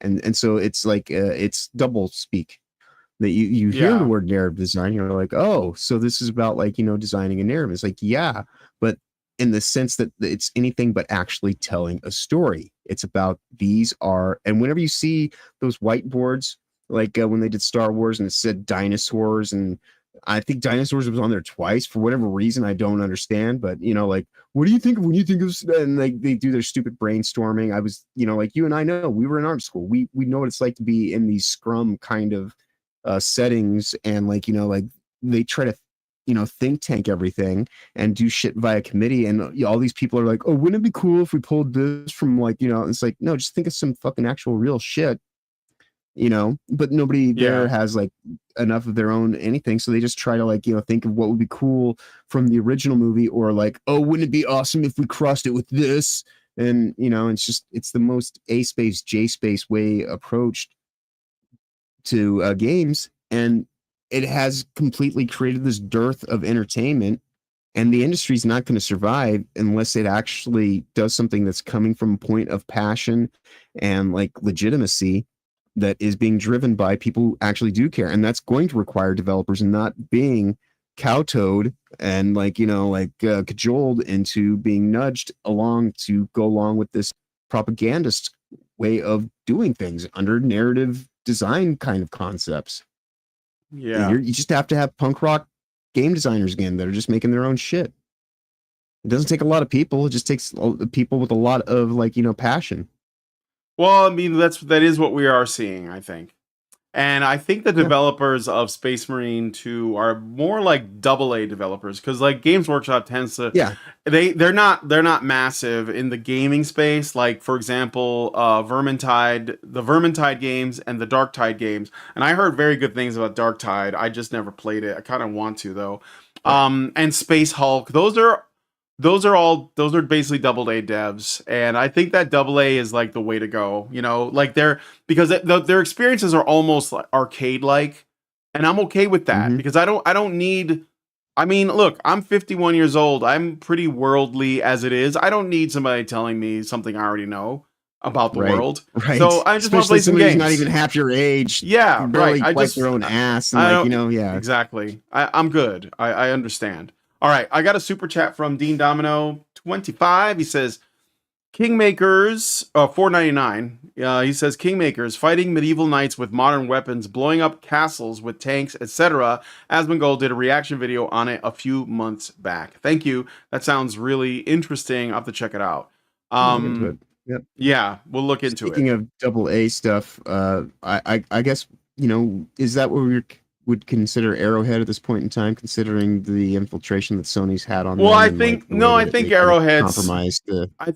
So I played the original Helldivers game, which I don't think a lot of people know about. And did you play I've got it on my I've got a copy of it. It's top down. It's more like a bullet hell twin stick shooter kind of affair. But it still has the stratagems and all that like the second one. I would say that Arrowhead is definitely a AA developer in my opinion. I mean, Sony owning them doesn't make them necessarily AAA. I would argue also that it does put them under their influence though. Yes, it does. It does. But I mean that until they are not, because this is the thing, like From Software is also, I think, a AA studio, even though they put out amazing games, but they don't have like the marketing that like EA or Activision or Ubisoft can, put out there.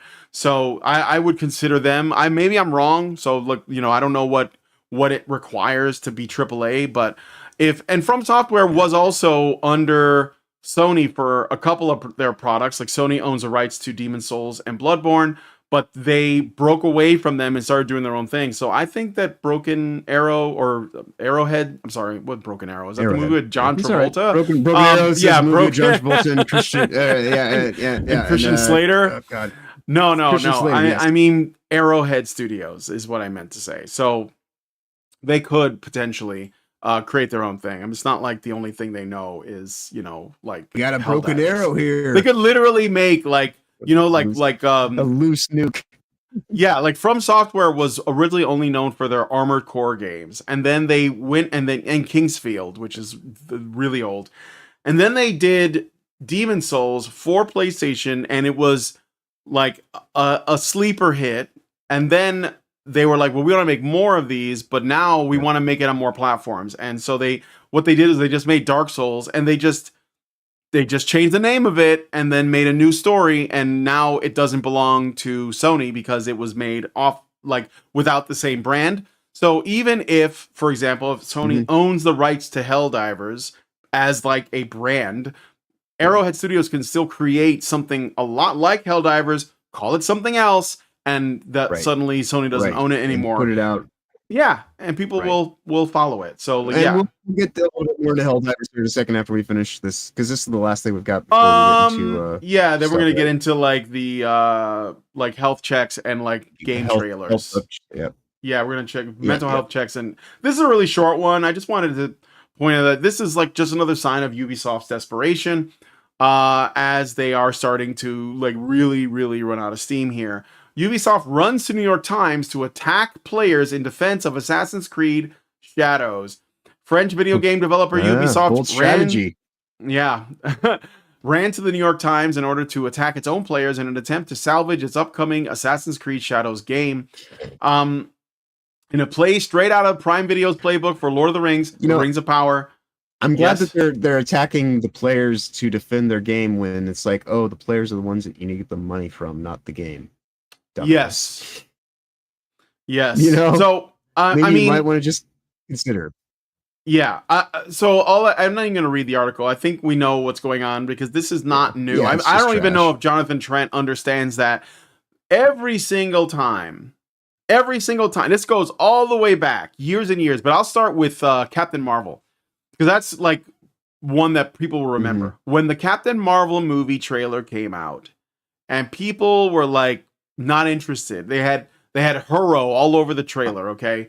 Oh, I had stars in my eyes because Nine Inch Nails was involved in like there was a Nine Inch Nails shirt that was Oh well, yeah. So I'm just being honest. I had a key jangle that worked on me because like Nine Inch Nails is kind of like my and but I quickly kind of like took stock of the fact that it was like as much as I like a Nine Inch Nails logo on a shirt, this seems like I was kind of exploited on my emotions and my nostalgia baiting, and that's when I really kind of was like, oh no, this thing is happening, and it is more than just in games, and it's now in all of media. Because I'd already kind of been talking about it, but that's when like you could really kind of see, oh yeah, no, this is they pulled the cord, and now like it's all coming along with it. I would say it. There was I could start with stuff from earlier than Captain Marvel, but I'll use that as my launch point. So here's what they always jump off do. point. Yeah, my jump off point is what I always do. They release something, put the trailer out there. It gets a negative reaction. People don't like it for whatever reason. Okay. Usually it's because they can tell that there's overt like intersectional feminist propaganda that's going to be in the film, and they're responding negatively, like, oh, I don't want that in my superhero movie, or I don't want that in my Star Wars movie, or I don't want that in my Doctor Who show, or whatever it was. Okay. And then they express their discontent with the product, and what these people do is they get the cathedral of journalists in the media and pundits to essentially talk about and promote this product and shame the people as bigots because they're not interested. And it always happens, and it never works out for them almost. Actually, I think that like Captain Marvel made money, but only because of where it was placed in terms of the canon. Like, it was between two very, very big movies, and people thought it was going to be related. And that was like obviously a tactic. Yeah, but it doesn't really matter because it didn't age well regardless. And now more people are more aware, and you can tell because the Marvels did like disastrously, it was a disaster. Like, it made no money. Madam Web, complete flop, and it's that's just the movies. And it did the same thing with games or whatever. Remember Amy Schumer? Amy Schumer had a stand-up comedy special, and Netflix changed their rating system based on that special. Just as Rotten Tomatoes changed their system based on Captain Marvel. So Ubisoft is just doing the same thing. Yeah, they're basically going to the New York Times to attack the gamers, the people who literally like they're supposed to be pandering to. The only people you're supposed to be pandering to are the people who buy your product, which are the gamers themselves, not the woke activists that never buy your shit, but the gamers. Like, the modern audience showed up for Dustborn. It just isn't that big. Well, the modern audience showed up for Concord. It's just not that big. So go ahead. Well, the sad thing is a lot of these access media types, their whole want and desire are to be talking heads. That it's not like I want to be recognized for just being honest and actually developing an audience over, a course of time and distance by actually like earning it. Yeah. No. Their whole thing is I want to be in a position of power. They are not people who are earning, like you were talking about earlier. There's no leadership, just people in positions of power, and these are worm tongues. These are not stewards. These are the people that corrupt the stewards. And like, because I look at a lot of things through the framing of Lord of the Rings. Not to be allegorical about it, but like, we do live in a time of darkness and dark rings that have control over us, quite literally token rings, etherical kind of networks and things like that are guided by ideologies that that in of themselves are able to corrupt without even having it be like this large conspiratorial thing that anything's agreed upon. It's just the influence of what gets reinforced subtly and subconsciously, and people just they steeped in it. and they were exploited. And so, like, you know, it's hard to not have it rub off on you, and it's even harder when you don't actually take time to acknowledge that this shit's happening. You know, Yeah. because even when you know that it's happening, it still gets to you.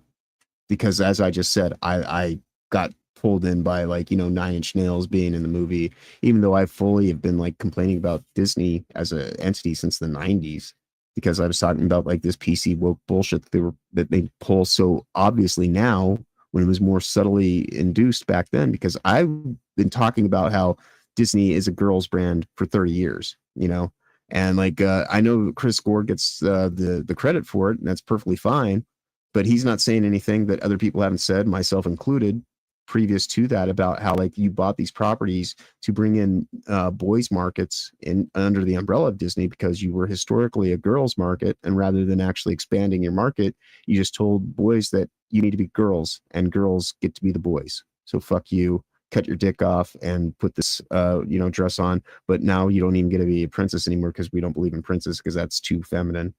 Mm-hmm. You know, we just believe in this weird kind of like third state that's not really a boy or a girl.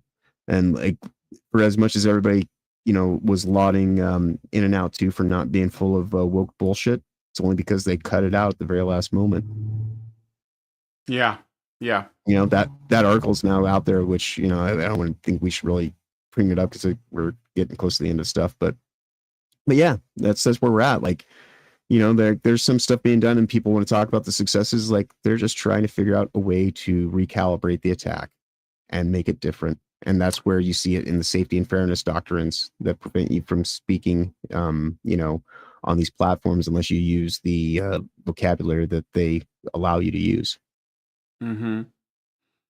Well, Assassin's Creed Shadows is due to come out any minute now. So yep. I think that Helldivers has it's their Hail today. Hail Mary play, essentially. Mm-hmm. So, all right, let's look at some sales numbers, and we're going to talk a little bit about Helldivers 2. So I'll start with that. So right now we're doing a mental health check, but there's also a little bit of a, you know, caveat, because today, Helldivers 2, right? Today they launched like a big old patch that they're trying to like right the ship, and I think that it's probably good to let them try. I mean, I think that if we don't allow people an opportunity to, you know, repent and you know, forgive, and I think that we should. So here's you can't become the thing that you're trying to like rail against. And if we sit here saying we don't want, you know, purity tests and all this kind of fuckery, then somebody actually acknowledges, all right, I did something wrong, let me try to take account for it. At least give them a shot. You know? Well, the community manager got fired. The one that that was a while ago, but the problem hasn't been still there, but the one that was like the real problem. But Basket, the one that was a real problem. Posted today. Yeah.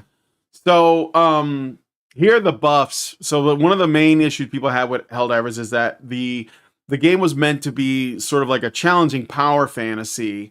And the power fantasy part of it's been stripped because they kept nerfing everything. So now they're like bringing back a bunch of buffs.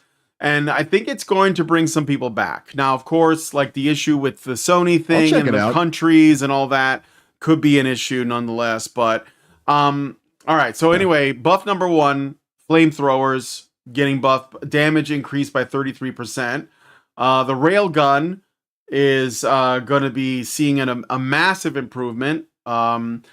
These are the weapons, so they're basically doing a bunch of weapon buffs, right? The breaker will now hold more ammunition, and then there's another before it was nerfed originally, and then we have the new warbond, which is called chemical agents, which is kind of neat. So the warbonds are usually like they come with more skins, more weapons, more abilities, now there's a chemical things sprayer like that. That's similar to a flamethrower, but it's like green. Oh, that's cool. Yeah, a particle effect instead. Yeah. And the rocket devastator, which are like some of the enemies, they're going to have like a limited number of shots, whereas before they could just shoot whenever.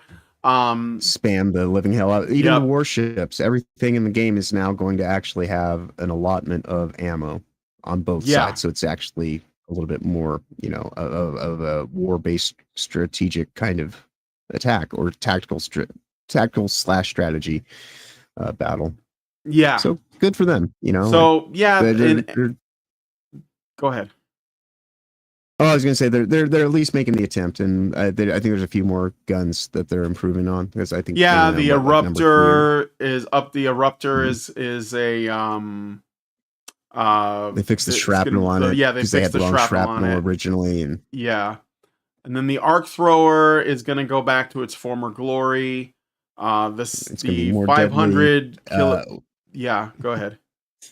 Yeah, well, I was gonna say that it's actually even more deadly. So it's one of those things where it's like, all right, cool. If it's a special use weapon, it should have like that kind of thing where it's like, well, everybody's got to wear arc reactor battle armor so that this thing doesn't kill you. And that's why it's a higher tier weapon. That's what it was always supposed to be. And like, so I mean, like, I'm glad they're kind of understanding that work with. You're supposed to be the forward. Well, there's what they're like, what was it in Metal Gear forward operating God, I think it was FOB or whatever, like a forward operating bridge or some shit like that. And that's what the game designers are supposed to be in this game. They're not supposed to take on the adversary role of we got to be against these people that are playing our game. No, like they're supposed to be the guys that are, like, oh, this is the research and development wing of the Helldivers, and you guys are the foot soldiers. And so like now they're at least kind of getting back in that mindset of understanding that's all you have to do is just give people interesting fun tech to go blow up targets. And if you want to put more targets in there and give them a little bit more sponge, cool, but at least give me like something that actually makes it feels like have like a weighty kind of kill, like a kill machine. Like these guns are supposed to be like what they're advertised to be. Then and you got Starship Troopers right around the corner with Johnny Rico as the voice right around ready to come out. So you better get your shit right, otherwise people are going to ban this game entirely, and it's already been abandoned pretty large. Yeah, a lot of people have walked away. All right, so the next buff, they're buffing the big 500 kilogram bomb, which is like from the Eagle, the big one, and they've made the explosion match the radius. Orbital, now they're adding a new weapon, orbital napalm barrage. Pretty cool, right? So there's a lot that they have added. I guess it's probably good to know. This might change the numbers. We will revisit that afterwards. So if just so you guys know. So what's going on with are people still playing Concord? Let's see. No, they are not. Actually, last time they are finally. Yeah, they are was not. 2 last time. Yeah, it was like 2. Now it's officially 0. I guess those 2 that were still playing, I thought maybe they were just like they were actually developers that were being punished. And you have to play like it's like hell for them. You have to play this game now. So yeah, Concord is now officially dead, and that is the end of that. And then we have how's Starfield doing? Starfield is not doing great, but there is that new patch or that new expansion coming out, so maybe some people will come back. I don't know, maybe, but I am not going to hold my breath. Starfield might be done. It is what it is. What are you gonna do? How's Dustborn doing? We have 8 people playing this game, still live, by the way. That's bad. That's not good at all. Yeah. It has not even been a month yet. I mean, what's today's date? Today is don't you want to hear about vitiligo 17th. And how Indians are not the same as indigenous people? I mean, right. It was August 20th this game came out. August 17th or September 17th right now. Less than a month. So not even a month. Not even a month. And it's in one digit numbers a month from release. This right here should get her done. Yeah, get her done. That's right. How's Black Myth Wukong doing? 330,000. That's kind of that's pretty good. That's still pretty solid. Considering again, single player experience, no multiplayer, not a live service game as far as I know. I hear that there are rumors of like some additional content coming out. I don't know if it's an expansion or DLC or what, but I'm hearing rumors about additional content for Black Myth Wukong. So maybe they'll just be like skins. How is Suicide Squad Do we have doing? time? Ooh, 297. Yeah, we're almost done here. I just wanted to check on that. Suicide Squad on its way out. I understand they're closing the servers later in the year, or maybe they already did. I don't know, but that's not good either. Hey, and then well, lastly, since we're big bad misogynists who hate women, after we get done with this one, can we do one more and check on Lollipop Chainsaw just to see? oh yeah, sure. Yeah, we should do that. That'd be good.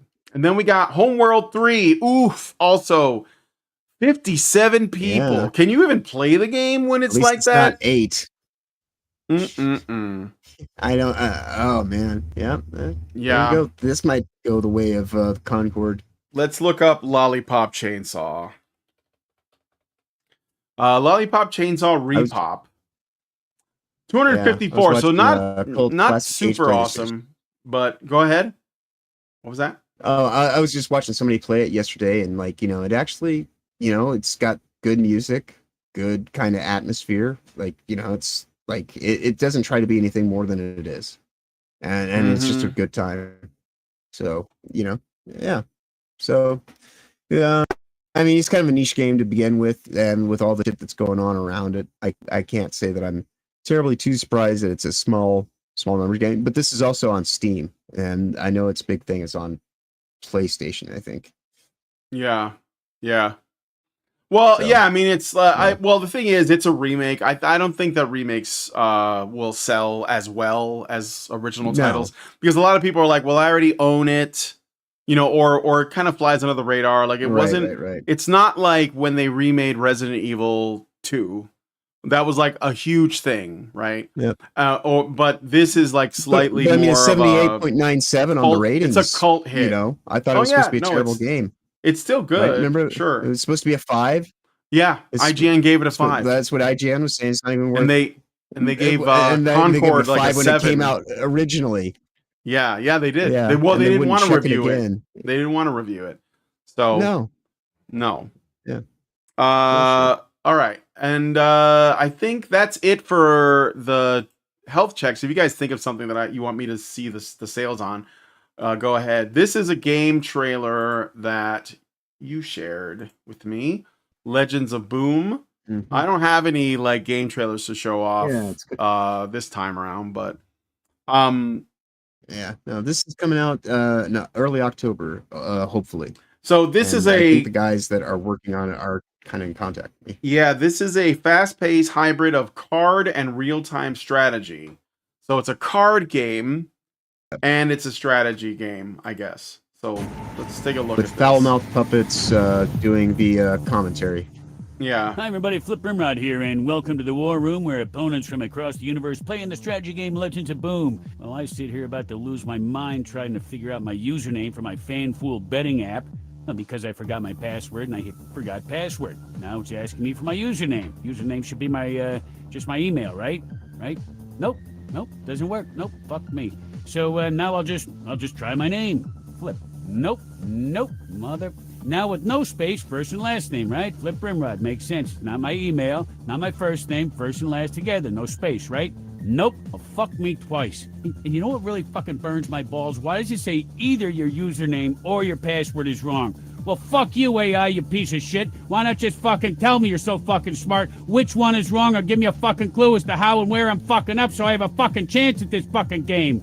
Legends of Boom starts right now. And from now on, all my usernames are going to be fuck me, and my passwords are going to be hashtag fuck you, AI. Hello, this on, Carol? What? Would it kill you to laugh? So this is what the game looks like, I guess. So I'll let this play.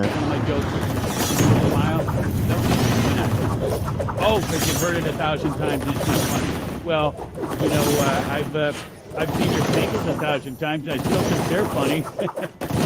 Oh, come on, Carol, I didn't mean it. Don't be a party fool. We don't want this kid. Don't you run and tell Gene and Tina. My nuts are already in a fight with them. Come on, you don't have ankles. You got beautiful... I don't think it's being that it's a card it's, game, there isn't a lot to look at. Early access and... Yeah. And I think that, it's not quite as polished as some of the other stuff we've looked at recently. But I was just kind of like, I saw this, the guys on the Jamcast server I think are connected to this, and they were talking to me about some other stuff they've got going Oh, they on invited in me to the background. Jamcast. Yeah, there's a game jam coming up. I'm not going to be in town when it starts, but yeah, I might be able to participate later. Well, they do more than just like this is like a year-round thing. They got like they are talking to me about possibly doing like a judge role, like not on this current one, but like the next one. And there's like this whole thing that's going on.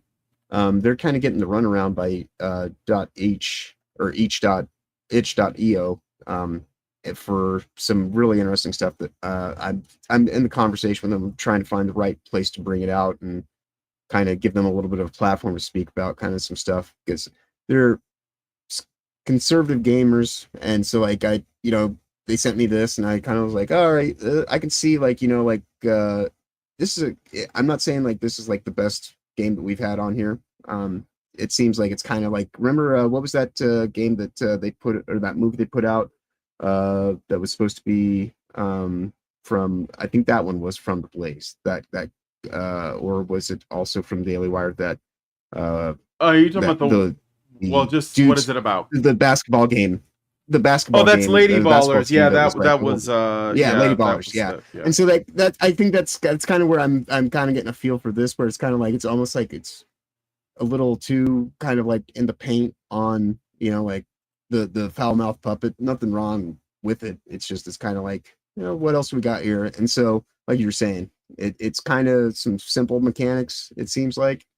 But this might also be like a first run of people that are just kind of like, getting into the industry and trying to like explore their creativity and their passion. So, I don't think everything that we're going to put on here is going to necessarily be like, like the most awesome, amazing thing ever, but it's not about like that. It's about actually appreciating people that are trying to do stuff that's coming from a point of, like artistic integrity and things like that. So, it's, I mean, it's something that like, I'm willing to kind of like give it a little bit more room to kind of grow and see what it actually is, but I'm not necessarily as sold on some of the other stuff that we've played before. But that's just because I'm not. Yeah, really I mean, like some people like games. some people are really into the card battle games. That's fine for them. So yeah, that's cool. Yeah. If any of you guys are into any of that, let us know in the comments if that interests you. So I got a super chat from Dean Domino. This will be the last thing, because I know we got to end it here. And he gave us $4.99. Thank you, Dean. And says, if you've got time, how about game trailers for Enera and Might Reo? Hope I'm not butchering that pronunciation. I got him up right now. Let's take a look. So this is Enera official reveal trailer. Nice. Your vitals have flatlined. Attempting resuscitation now. Okay. Unreal Engine.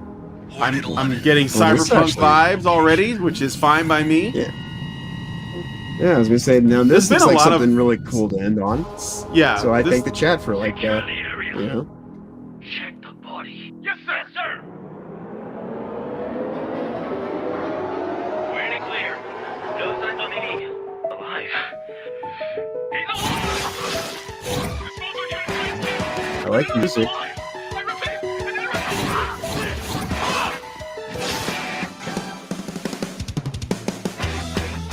Oh, so okay, I'm getting the Ninja Gaiden vibes from this, Metal Gear Rising. A little bit of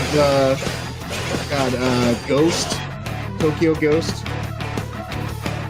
but like it's all sorts of interesting stuff. Oh, dude, this is totally just Metal Gear Rising 2. That's all it is, which is fine by me, but nothing wrong with that. No. Yeah, it definitely has a Ninja Gaiden feel too. Amped up music, high energy, good. Yeah. Well, wide open space for battle. Camera's not like too claustrophobic or anything like that. I will murder everyone. Drop ship to disposal team. Status report. Got a very anime kind of feel to it. Yeah, definitely.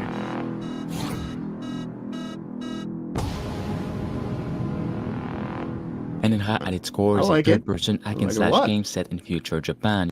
All right. So that's my Anera. That's Anera. Pretty interesting. We'll keep an eye on the development of it. It looks like it's still. I mean, it's a reveal trailer, but it does look a little. I don't know, like Well, it doesn't look like a AAA game, but it does look like a fun game. No. So that's probably what really matters. Definitely. So, all right, last trailer. This is Might Rhea. Yeah. This is Might Rhea. I'm already getting waifu vibes, which I'm okay with. So let's look. This is just based on this. I haven't watched this yet. So let's take a look at this one.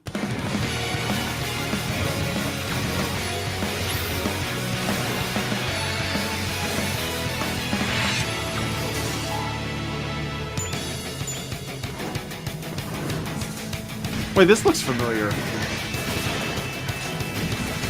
I may have seen this before, but I'm not sure.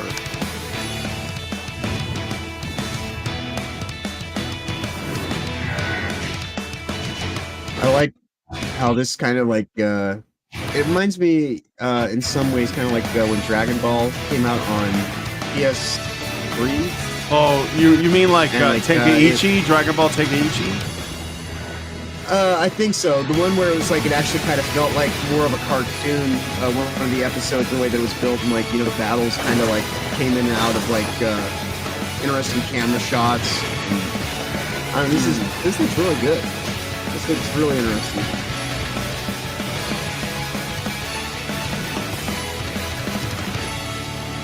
Like an interactive anime. Yeah, I mean, it's got my attention. Yeah, it's got my attention. I'll wait until I learn more about what it is, but I mean, I'm down for stuff like that. I like the over the top action and whatnot. So, it looks like Gravity Rush a bit. Yeah, kind of does remind me of that a little.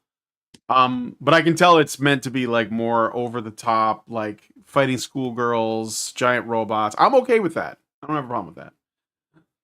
So anyway, thank you for the recommendation, Zine Domino. Appreciate that. Well, I'll go ahead and mark them on Steam or something and see what they look like as things go on. But anyway, with all that said, I think we got to end the show here. We're a little over time, so yeah. Would you have any final thoughts before I wrap it up? Like I said, with you traveling, if anybody wants to get in contact with me about possibly doing the show with me while you're gone, rather than just taking an extended break, I'm be interested in that. Other than that, look for me to be on this Sunday. I'll be on Ryan Roger Thay's reality-based extreme. I think I might actually be a full-time panelist there now, like my second week in a row. So, nice. Yeah, we'll just look for me on the Discord. Otherwise, I'll drop the link in the chat one more time before we go. And other than that, I'd say be awesome as always, and have safe travels ahead, and a wonderful week as we go. All right. Well, thanks guys for coming on the show. If you like this video, please hit like, subscribe if you're not already subscribed to the channel. Please hit the bell for notifications so that you know when our streams go live. And when I do my game streams, tomorrow I will probably be streaming either Space Marine 1 or #Blood. And on the following day, I'll try to stream the game that I didn't stream tomorrow. So please come hang out with us. It's always fun to have people to spend time with. To me, gaming is a social thing, and that's how I like to engage in it. So leave us a comment. Let us know what you guys think about what we discussed on the show today. And please share this video, because sharing is caring. Thank you so much for coming on today's episode of The Week in Culture, and we'll talk to you all in the next video. Long live Vivian. With the glass ceiling broken, all the oppressed groups shall prosper, especially the most oppressed group of all, gamers. I want people in the industry to be a little bit louder about people being mean to other people, and maybe say it's not a good thing. Yeah. Maybe say we don't want you around if you're going to be a cunt. Yeah. And hateful. And that the games industry is diverse naturally. Not because anyone's making them be diverse. Because the world is diverse, you stupid motherfucker. Yeah! And if you have a problem with that, come fight me. Physically. Bitch. Has anyone taken you up on that yet? No, because they're all pussies. Yep. Down here, salt is a way of life. Obviously, the environment down here is all salt. The ceiling's salt, the floor is salt, the walls are salt, and to an extent, the air is salt. And you breathe that in, and you can constantly taste the salt.